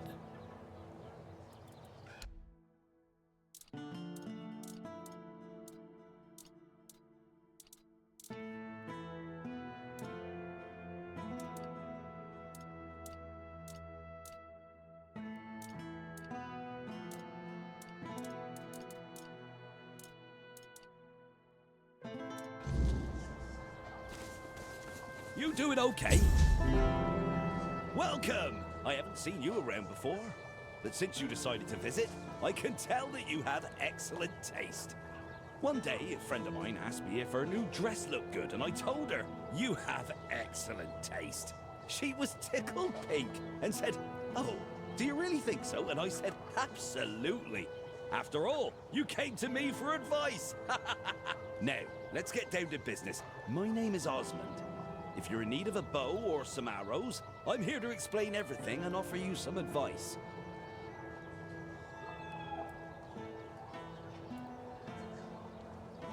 Gossip is for women and innkeepers. You should see Morag for that. She's both. She's a good one. About 3 years ago, I helped her fix her roof because her husband had died, and there was no one else to do it. She still mentions it. Osmond, you fixed that roof better than any roofer could. She tells me that every time she sees me. No. Good advice is always handy, especially when it comes from someone experienced. And believe me, when it comes to archery, I'm not just an expert. I'm beyond that. In fact, I'd be surprised if you found anyone on Avalon who knows more about it than I do. Well, find me someone else who's been doing this for over 40 years. Every aspect of it. Back in '84, I was chosen to represent Connacht in the team archery tournament. And I wasn't even a lick over 18 back then. During one round, we were shooting at targets 100 meters away. The target was the size of a small apple and the wind was blowing from the left. So, I took aim and wham! right in the middle. Even the captain of the Camelot team jumped up and asked, "Have you got any more like this one? Maybe the boy would rather shoot for us." If you were older, you surely would have heard of me. I could have been the first of Avalon's archers. They almost knighted me. But as it happened, I joined the Watch, got married, and... well, that was that. Hey, if only I'd had the common sense back then that I have now. About Connacht, what do you want to know? There's not much to say. They told us the Menhir's gone out, and now they want to move us along with it, but the way they're handling it, they've been here for weeks. If I were in charge of the Camelot troops, we'd have been done in 3 days. He's a good man, but that woman of his, oh, mother preserve me. She once set herself on fire along with half the mansion. Yvain nearly lost his life trying to save her. Honestly, I'd have just let her burn. She wants to go up in smoke, be my guest. It's a shame about the mansion, though. I was born here, and I've been shooting a bow ever since I was a wee lad. Even as a nipper, I had better aim than boys 5 years older than me. Around 81 or 82, I remember being allowed to practice with the adults, even though I was only 14 or so. One time, our master, we called him Uncle, gathered us in a meadow. He said, "Lads, we're gonna have a contest. Whoever shoots the farthest gets a honeyed apple and a beer from me." They were shooting and shooting, but I just took one glance, aimed, and whoosh. My arrow flew half again as far as their farthest shot. 300 meters, easily. So they turned to me and went, "Come on, Osmond, we can't compete with you. You always win." Osmond, you always win. That's what they said. I could have joined Camelot's army. With my aim, they would have made me one of the royal archers. But leaving was tough, especially since the girls here love to watch me shoot. They'd squeal with delight every time. And in Camelot, during a war, who knows what might have happened, so I decided to stay in Connacht and join the Watch. In the Watch, I taught others to shoot. Some of them loved those lessons so much they kept practicing even after sunset. So I'd ask them, "What are you doing here? You can't even see the target." And they'd reply, "Oh, but the lessons with you are just too short, and we're really excited about archery." I kept participating in tournaments. People often bet against me, claiming I couldn't hit a bird in flight or a birch as thin as 2 fingers. I usually came out on top, earning a decent amount of money. But somehow it all just vanished over time. Then I quit the Watch and began trading in top-quality bows and arrows. That's all there is to know about me.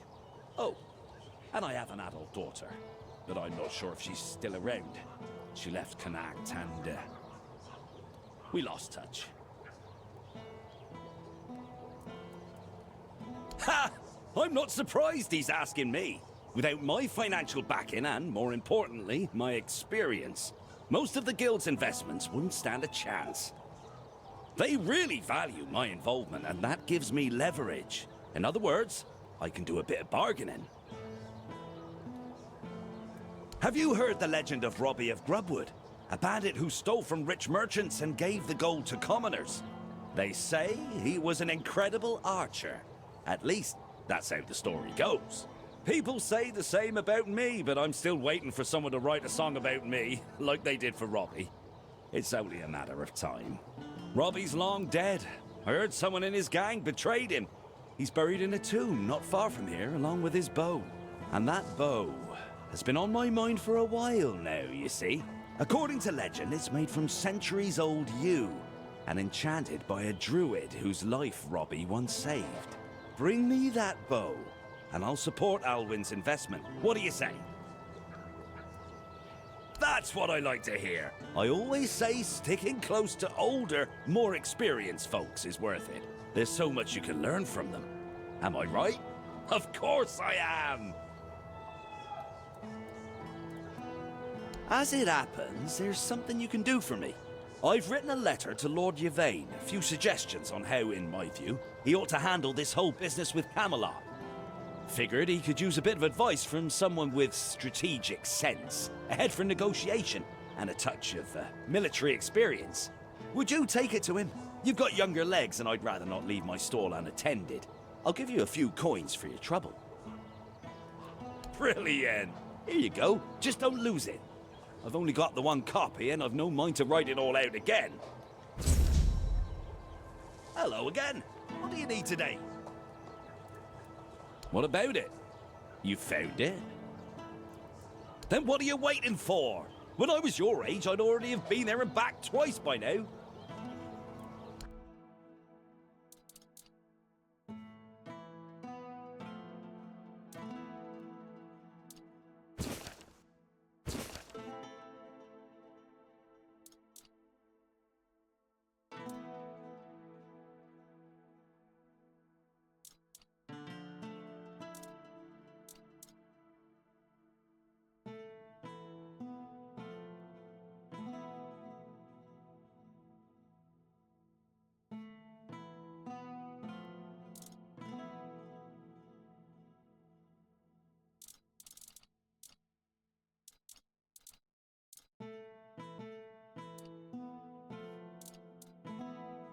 Leave it already? And we were having such a good time. See you later.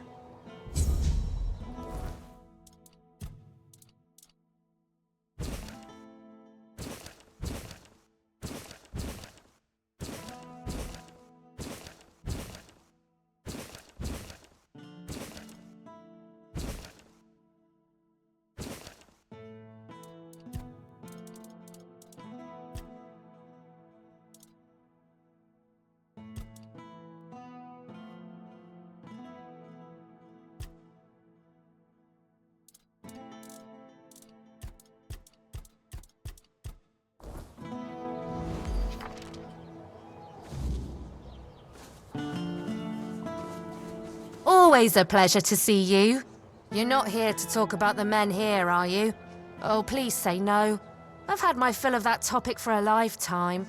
Oh, there are far more exciting things to chat about. Like treasure hunting, for instance. You got a look about you. I bet you've been to some dangerous places, haven't you? I'm Bonksy, by the way.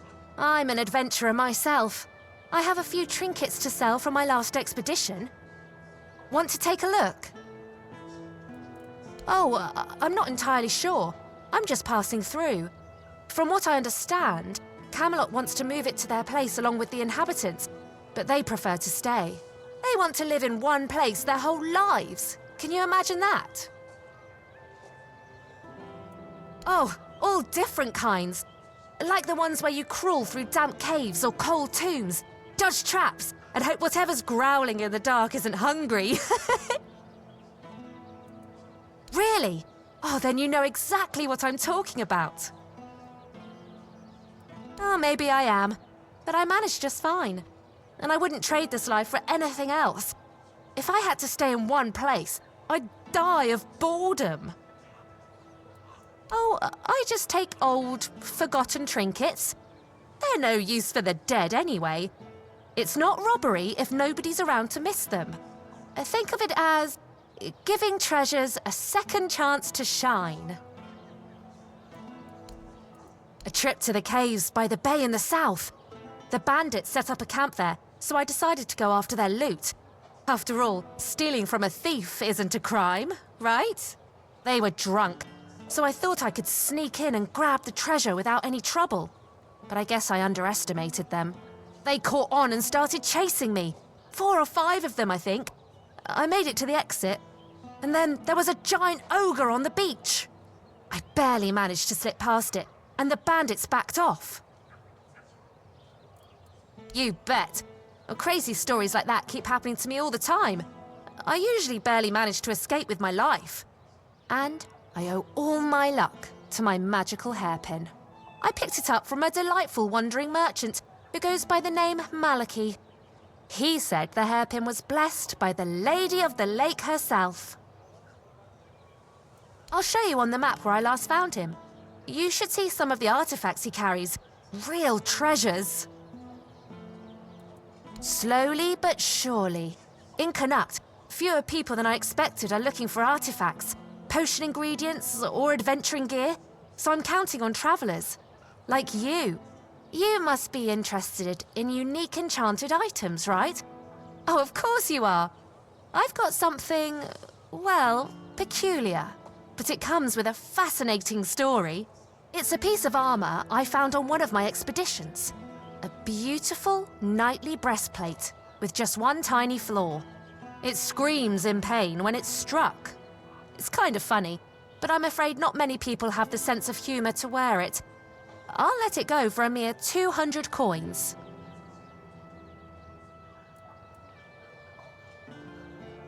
All right, deal. I just want to get rid of this gear and hit the road. Oh, one more thing. This armor came with a letter. I found both in the ancestral tomb of the GeForce family. Oh, I'm a little jealous, to be honest. This sounds like the beginning of an exciting adventure. I chased the trail myself, but first, I need to sell off my finds so I can travel light. With a full coin purse, of course. Good to see you. I don't know. I got an offer to supply ingredients for healing potions. But honestly, that doesn't sound very exciting. My adventures are more about leaping over chasms and escaping collapsing ruins than gathering wildflowers. Maybe so, but it's still not worth spending as much time on it as Alwyn wants. I could be exploring underground labyrinths or running from guards across rooftops instead.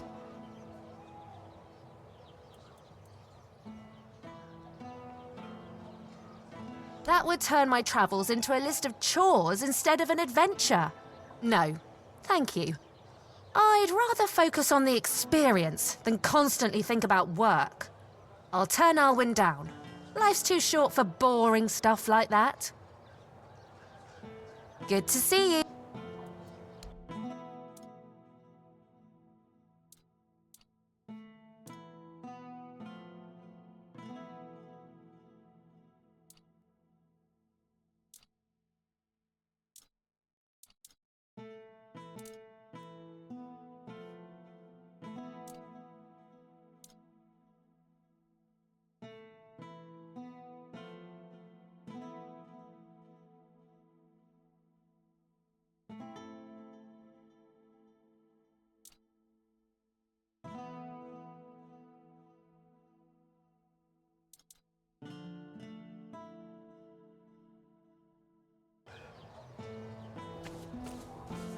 Always a pleasure to see you. See you later. Don't let the weirdness bite, eh?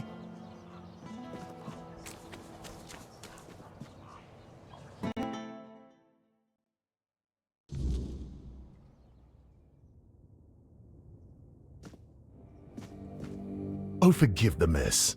I didn't really have much choice about where to set up my things. Normally I'd be in a tavern, but, well, it looks like the tavern is closed until further notice. That means Varel's bookshop is the only place where I can read and work in peace. Oh, of course, my apologies. I'm Imran. My thoughts tend to drift far from the present.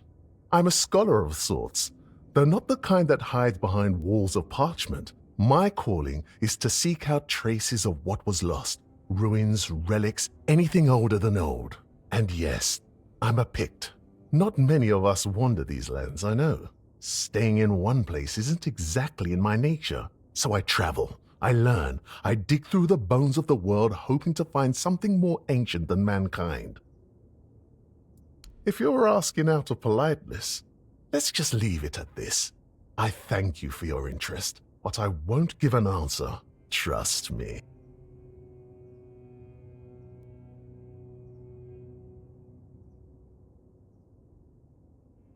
Wow!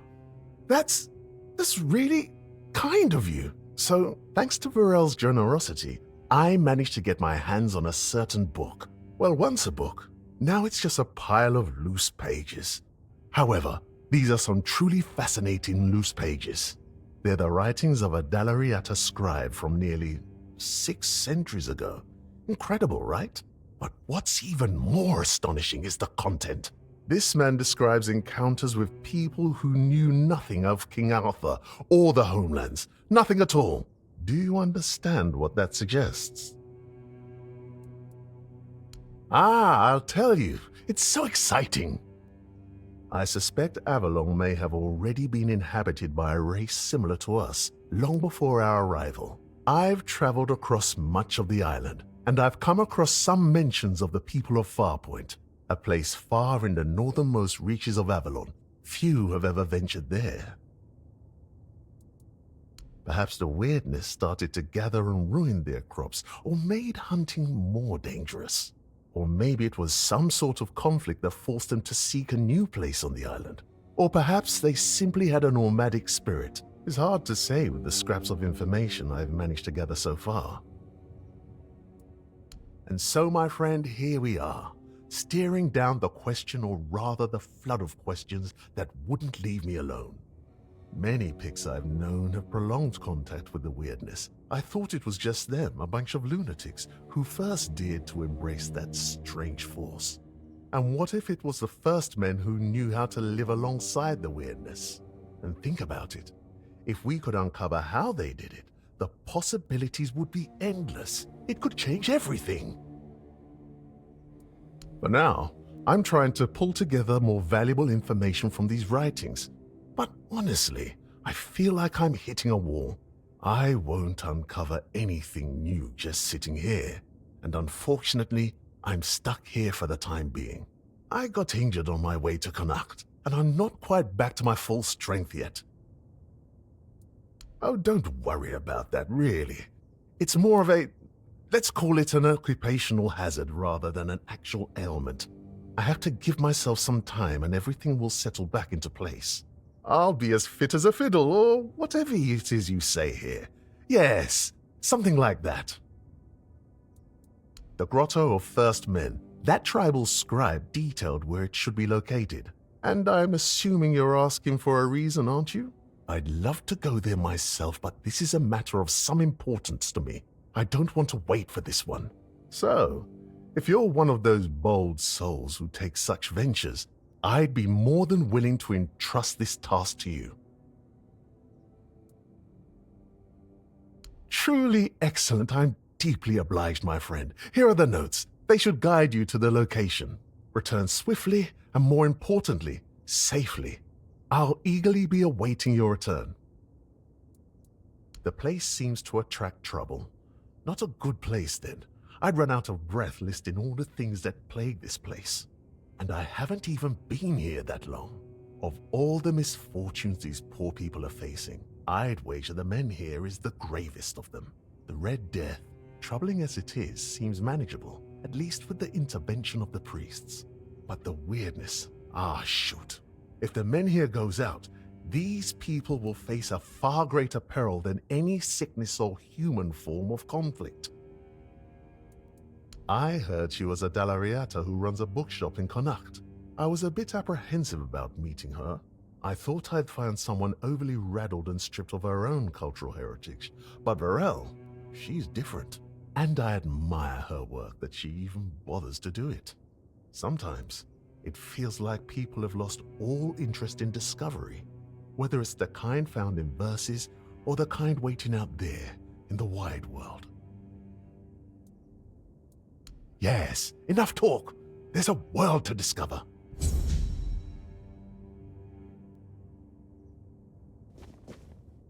Welcome to Varel's bookshop. No reading without buying. And if you're here for porn, kindly leave before you start. Aye. Look, I don't begrudge anybody their reading habits. Each to their own. But some things should be kept private. Aye. Not only can I read, I can even make recommendations. Imagine that. So, if you have a joke to tell, don't bother. I'm pretty sure I've heard them all.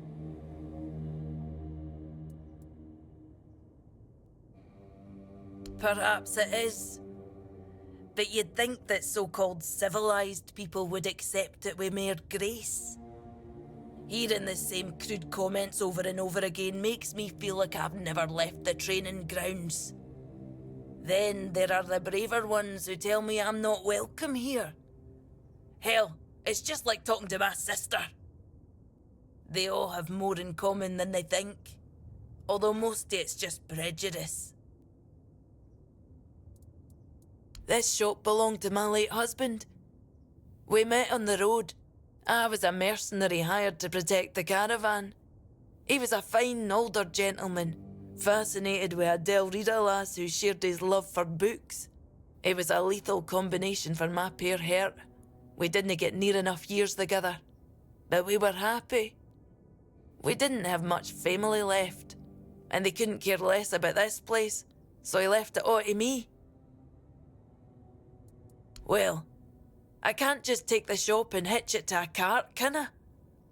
Although I suppose that might be more or less what I need to do. I didn't hate living here, you know.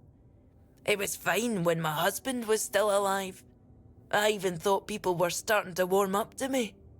And then he died, and the respect died with him. And then Camelot arrived. Everything just went downhill for there. They're no all bad. I know it might sound like I was some poor, misunderstood girl with unusual interests, but that wasn't the case. I was a rightful member of the tribe, and believe me, I didn't get my name for nothing. My father made sure of it. I just wasn't my sister. Funnily enough, she was the one who saw it as a problem.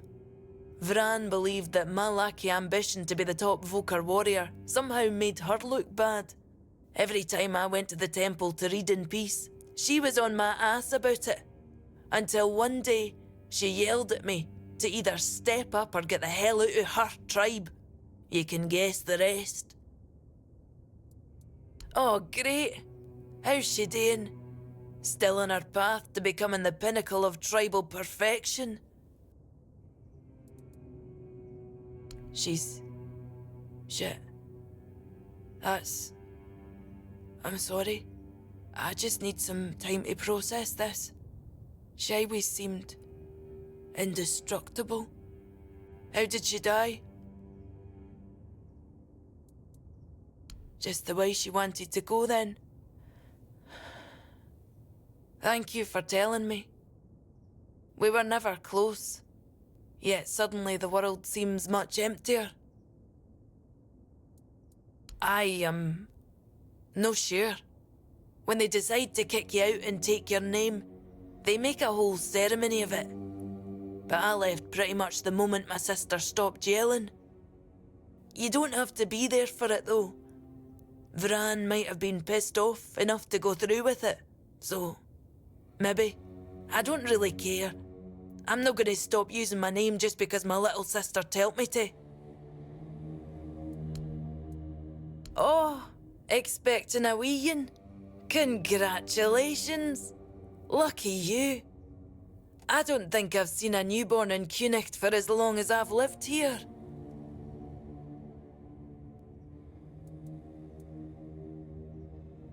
Wise of you to prepare yourselves. I think I have just the thing for you. The Temple of the All-Mother issued this book to instruct their priestesses in midwifery. Speaking of which, if you want some practical tips, you should ask Nianti.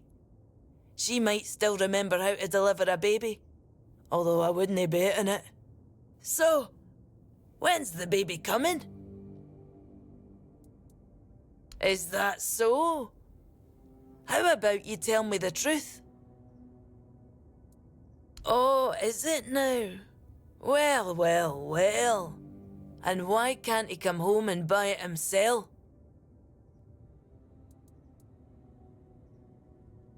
I do. The question is, do you? I bet he sold you some sob story about how a big bad Delrida chased him off because he's a poor Camlosian soldier. Oh, that's precious. I chased him off because he couldn't take no for an answer. He came in and tried to seduce me. Told me he just loves to devour books. But he'd gladly do the same with me. Books, sure. Maybe for breakfast, to add variety to his military fare. When I told him I wasn't interested, He got all pissed off and called me an ugly, dumb savage. I only let him leave with his teeth intact to avoid proving him right. Tell you what, I'll sell you that book. But fair warning, I'll be sending his peer wife the story of Giron the Unfaithful, with a special edition forward for me. Deal?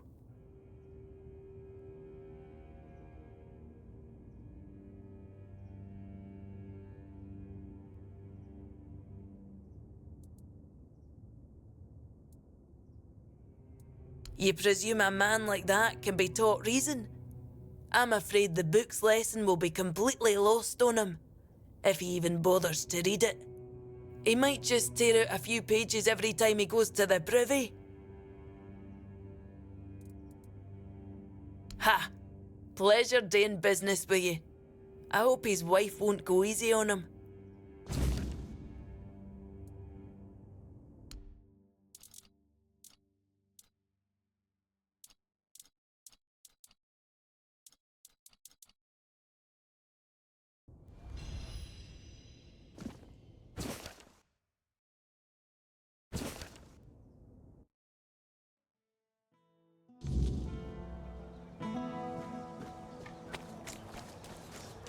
Oh.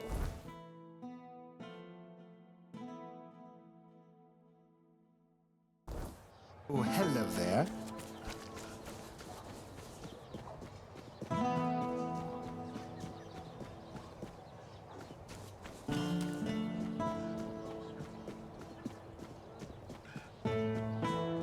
Hi.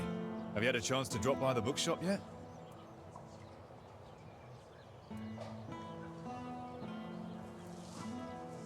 What? I wasn't harassing her. I was just being friendly. I don't see what the big deal is. Besides, she should be grateful. I bet a savage like her doesn't get all that many compliments, especially not from men like me. What? That bitch? I'll teach her what happens to people who try to get smart with me. You mark my words. Thank you for the warning. I'll have to write a letter to my wife. She'll forgive and forget, I'm sure of it. Here's your money, and a little extra.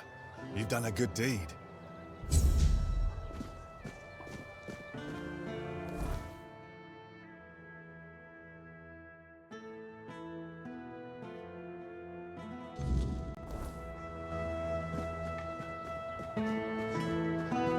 Spare a coin for the hungry.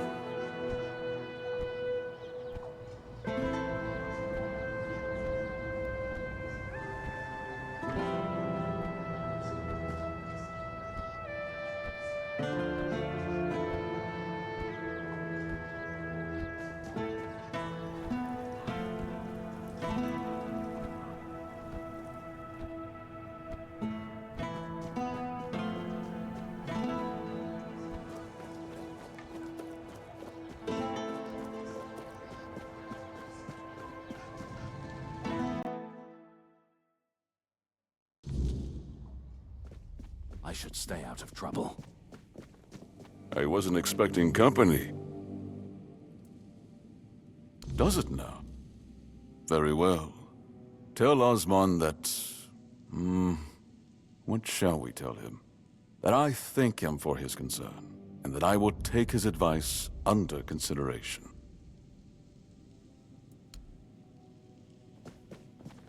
If I just stay put, everything will be just fine.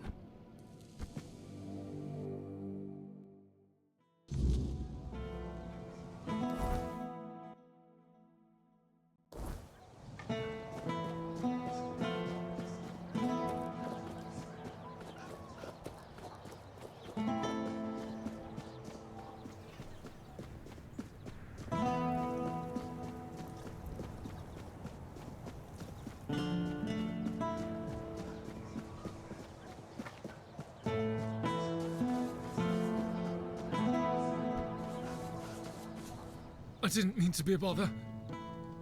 I'm really sorry.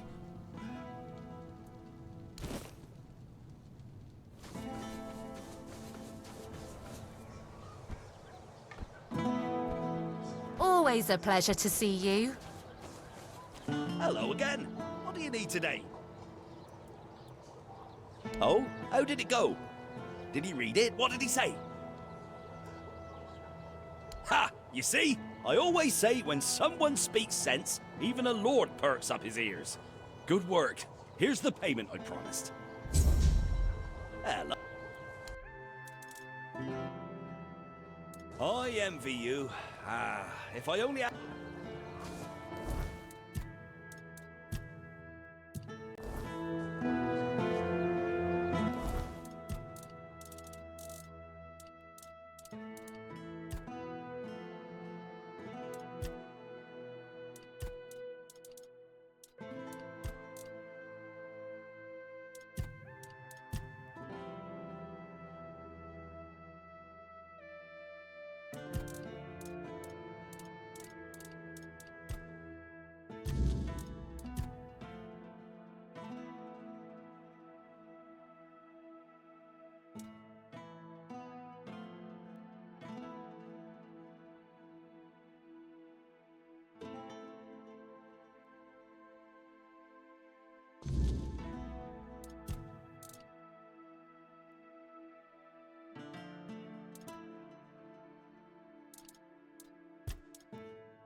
Always a pleasure to see you.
worse.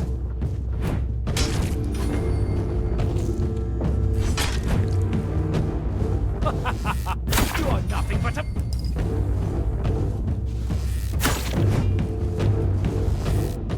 I'll strike you down.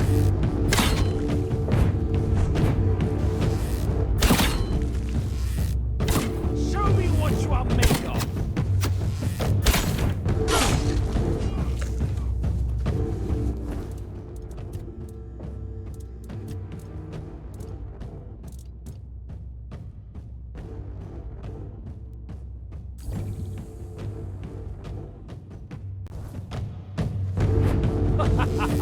You are nothing but a...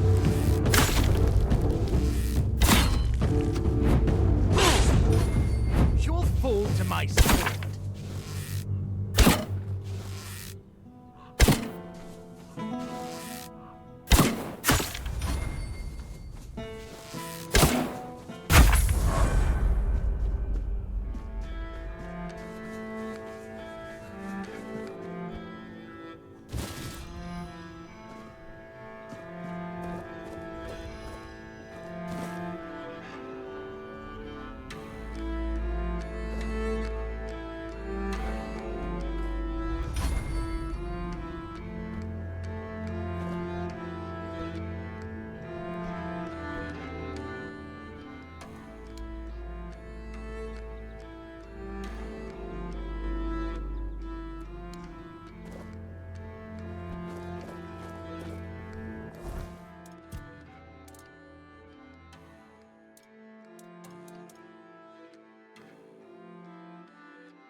Spare a coin for the hungry.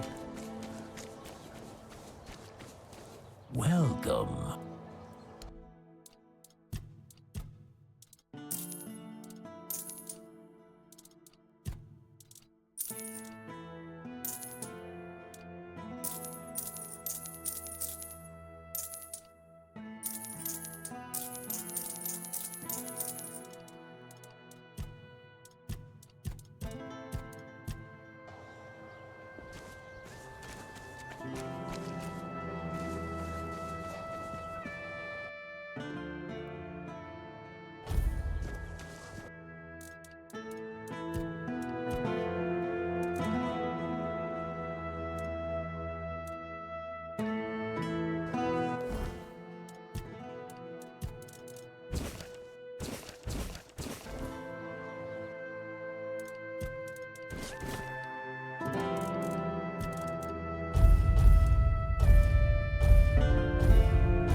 Nice to see. Hello there.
Show yourself!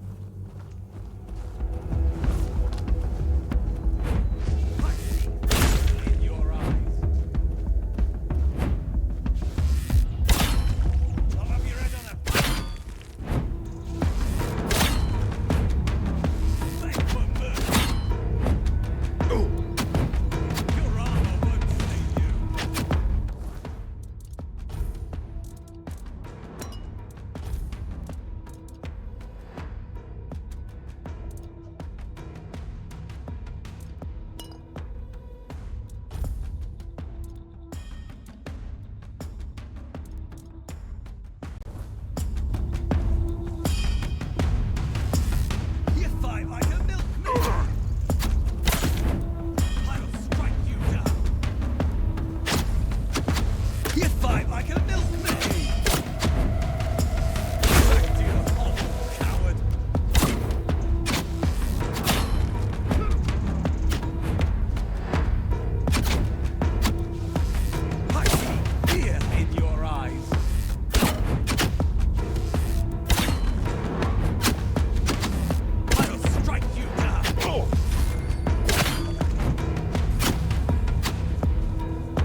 Nice to see. Good day.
You doing okay? Ah.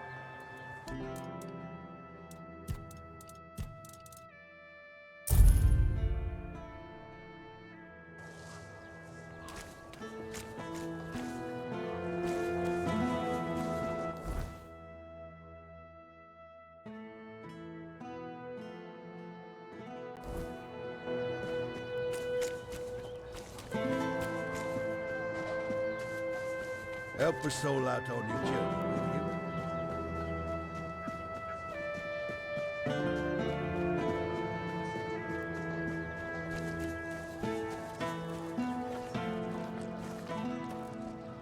you? Yes?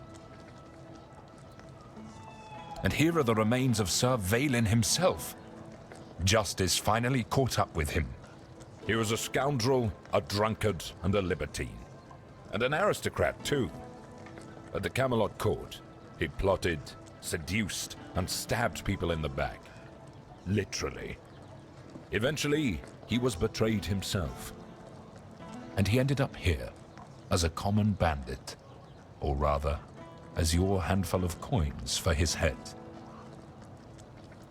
You managed to catch Lame Lorcan. Well done.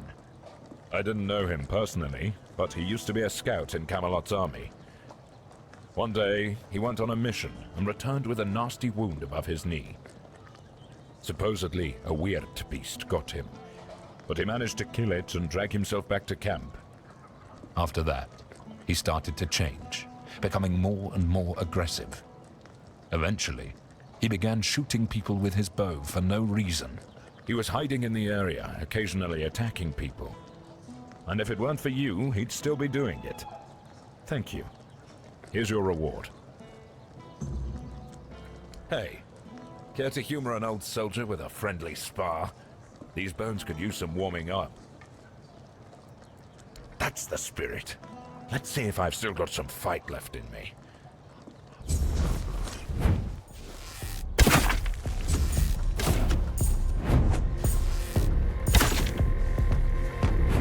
Come on, show me what you've got!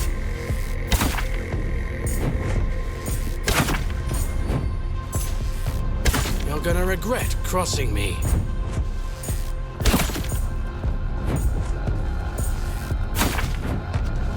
Now we're talking. Damn it all, that was pathetic. 2 strikes and I'm on my ass. What happened to me? I used to be a force to be reckoned with. Now I'm just an old fool, shuffling papers and barking orders. Don't you dare patronize me! I know what I am. Weak. Useless. A damn shadow of the soldier I used to be. But I'll tell you this. I'm not ready to go down without a fight. There's still fire in these old bones, it's just dampened. Exercise? I don't have time for that. I'll be in the grave before I see results. No, I need something faster. Something stronger. Exactly. You're quick. I'll give you that. There are potions, elixirs, things out there that can bring back the strength I've lost. I need one of those. Not some quack remedy, mind you. Something real. Something powerful. If I knew, I'd have fetched it myself. But there's talk of alchemists in the region who dabble in such things. And if anyone's got the gall to brave the wilds for it, it's you. I've also heard about some powerful stuff from the Dalrieta tribes. Trust me, I'm not a fan of those folks. But if it works as they say it does, I'll take it. Good. You'll be paid, of course. Just bring it quick, all right?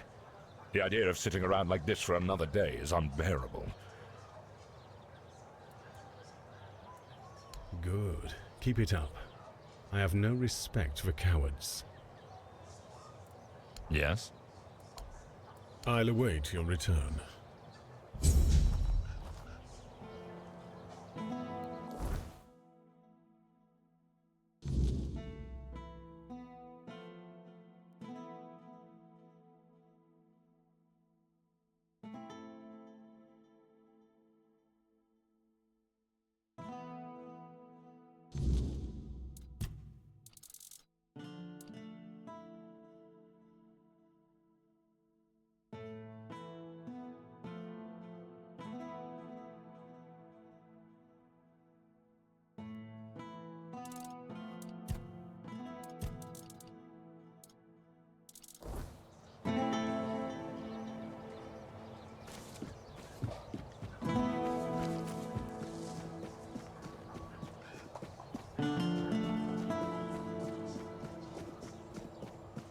Spare a coin for the hungry. I am an outcast, exiled from my home by the Red Death. My struggle continues on the holy island of Avalon. When you hear the word, follow it. Set an example for other outcasts, with your faith and with your testimony. The word is our only chance to rid ourselves of the plague's taint. And if the word commands you to kill your brothers for spreading heresy, do so, for such is his way. If the word commands you to besmirch your father's name, do so and discard your sullied self, for such is your way.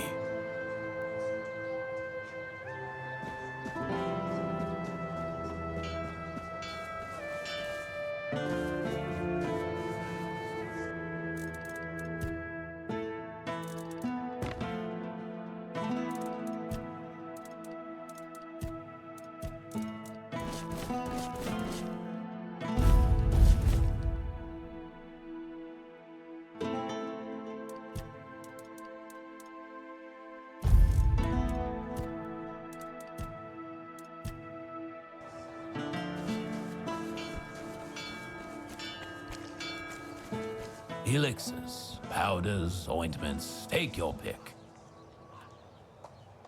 So he's just old. There's no magic cure for that. Because magic is nonsense. But science?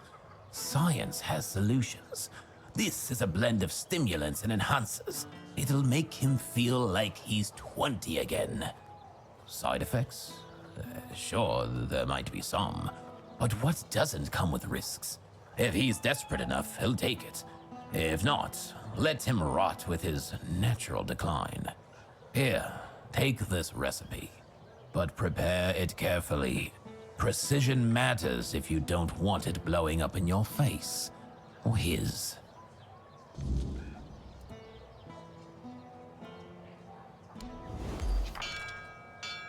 Always a pleasure to see.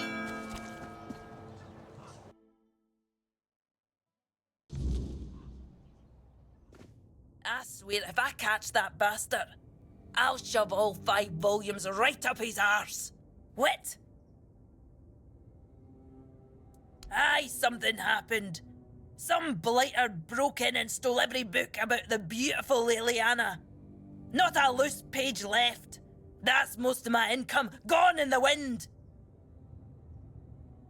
That's no something I'd like to think too much about. Aye, one of the soldiers. He threw a fit a few days ago, 'cause I wouldn't sell him the latest volume on credit. There's no chance I'd ever allow that. Give it 2 months, I'd be bankrupt.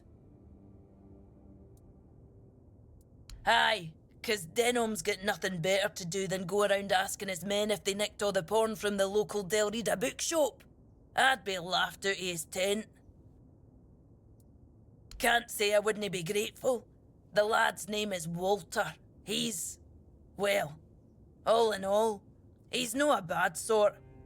Just a little hot-headed. So if you do find him, try not to rough him up too much, alright? Well, I've calmed down. Apologies. Welcome to Vrel's bookshop.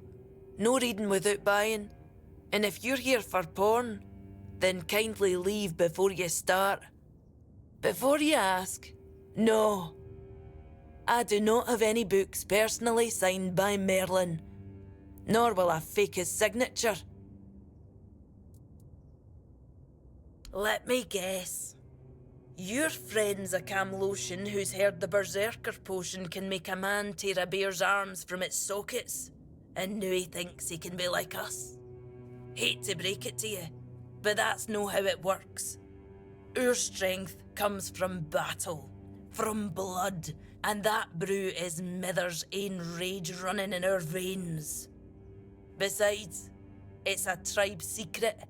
I might have left the Volker, but I'm no about to hand our secrets just to anybody.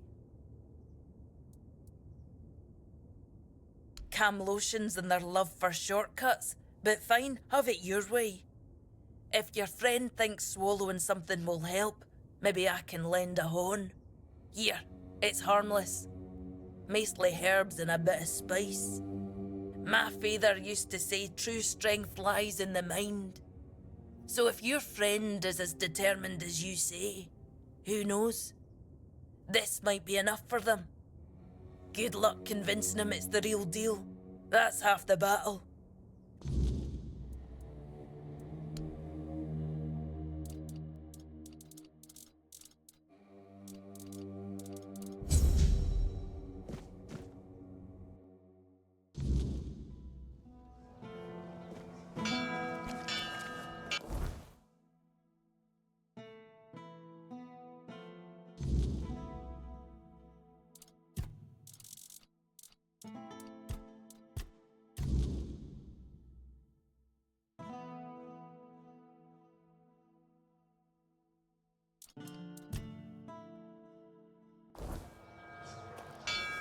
Nice to see you.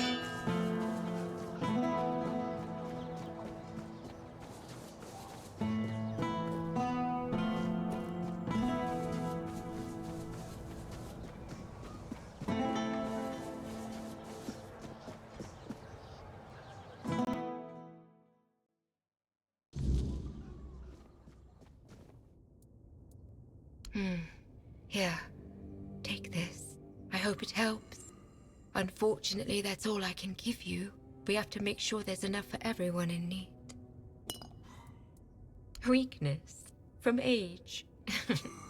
I'm afraid that's something none of us can escape.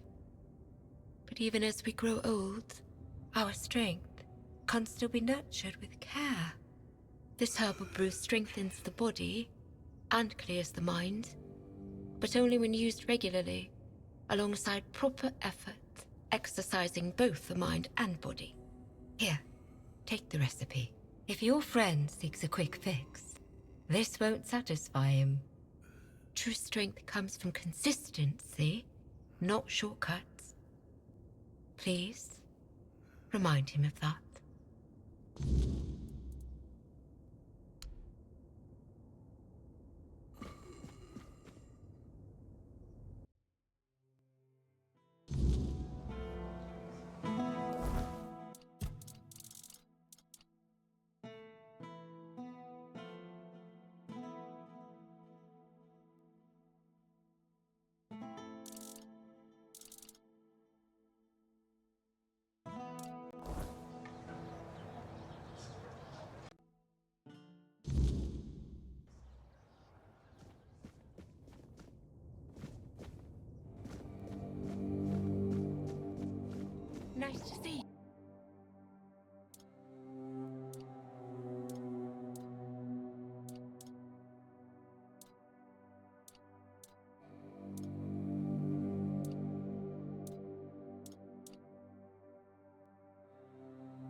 Spare a coin for the hungry.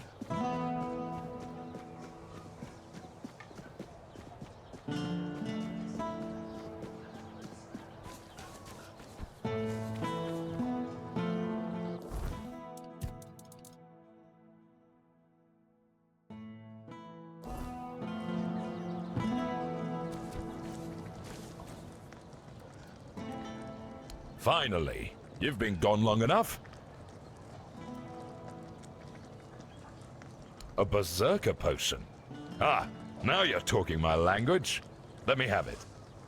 This looks serious. Real warrior stuff. Varel knows what she's talking about, no doubt about that. I'll brew this up myself. You've done me a good turn here. Maybe I'll even let you taste the first batch, if it doesn't knock me flat first. You know, I might not be everything I used to be, but maybe that's all right. A soldier who can't fight isn't much of a soldier, is he? Still, you've done your part. I'll make it count. Thank you. Truly.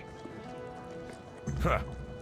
If only my lads were as dutiful and dependable as you are. A man grows old, but he stays a fool, holding on to the idea that service means something, that being a soldier is a calling. But the young ones, they don't see it like that anymore. Oh, something happened, all right. I had a second-in-command named Gert. Good lad. Or so I thought. Trusted him like a son. And what does he do? He deserts! Can you believe it? The last person I'd ever suspect of such betrayal. Unless, of course, there's something I don't know. Some of the lads said he'd been acting strange lately. Then again, maybe it was just nerves, afraid of getting caught in the act. Honestly, I don't know what to think anymore. I'm not. But what else could explain his absence? I see what's happening here in Kunacht. We don't know how long this mission will take, and Gert, well, he was real close with his family. His wife had a bun in the oven when he left. Maybe he got sick of waiting for Denham to grant him leave and just went. Yeah, we do. Pure gold. Never thought I'd see the day I'd be handed a purse for Gert's head. But if you find him, that gold is yours. I know my duty, and I'll do it. Even if it breaks my heart. Because they're Denham's soldiers, not mine. I can't command them. They'd need leave to go into the field, and extra pay for finding Gert. And with those infected with the Red Death roaming the countryside, I doubt Denham's letting anyone out. But you? Seems you've got no problem wandering the wilderness. I'd owe you for that. Maybe he just got lost on patrol. Gert's never been known for his sense of direction. Or maybe the weird night caught out there, and he couldn't find his way back. Either way, I'd pay for any news, good or bad. At least then I'd know what to tell his wife. I just hope Gert hasn't met some terrible fate.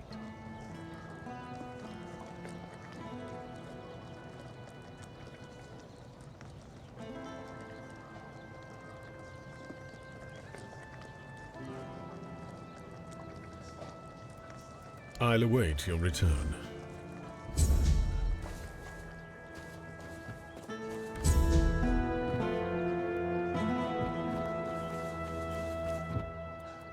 I'll await your return.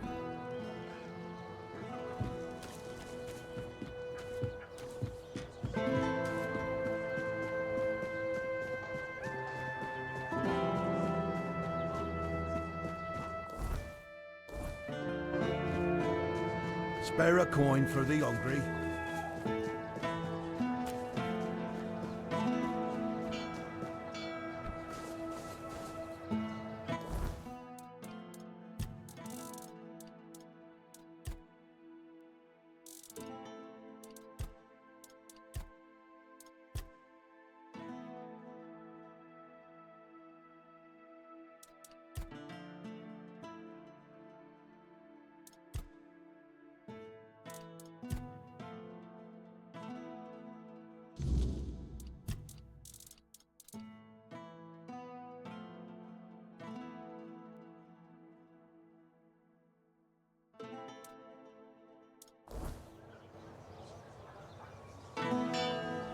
Nice to see you. Hello there, strange-looking citizen. You lost, or just looking for someone? A reputation? Me? For what? Standing around looking tough? Oi, wait a moment. You think I stole those books? Beautiful Liliana is sacred to me, all right? I'd never touch Vrel's stash, I swear. I was saving up for the new volume. Now it's gone? How the hell am I supposed to know what happens to Liliana next? No! I dunno. But there's this red priest hanging around who loves scaring the crap out of soldiers. Always preaching doom and sin, you know? And you know what's worse? That damn priest saying Liliana's, inspiring moments are why I'll be cursed. He told me I'd grow hair on the inside of my palms. What kind of nutter says that to a bloke? Is that even a thing? Damn brother Ismat got me paranoid.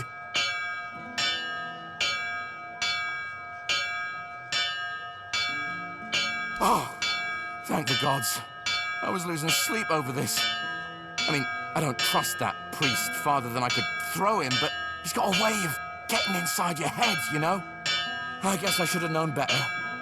Beautiful Liliana's too pure to curse a guy, right? Right? Oh, he's probably at the Red Church headquarters.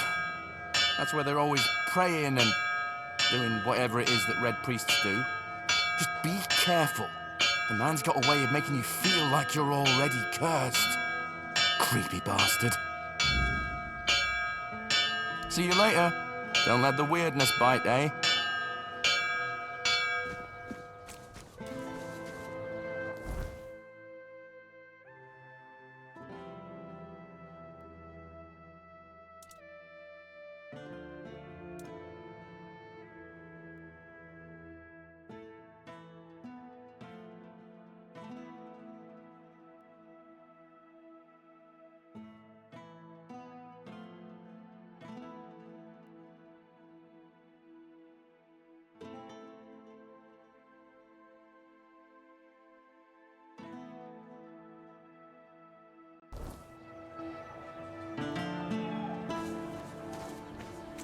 Oh, hello there.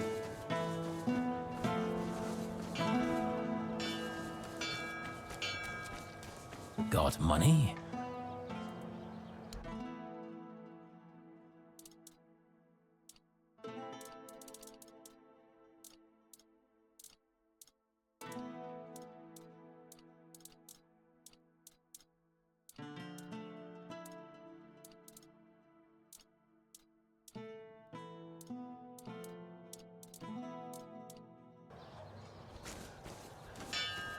You doing okay? Hello.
I envy you.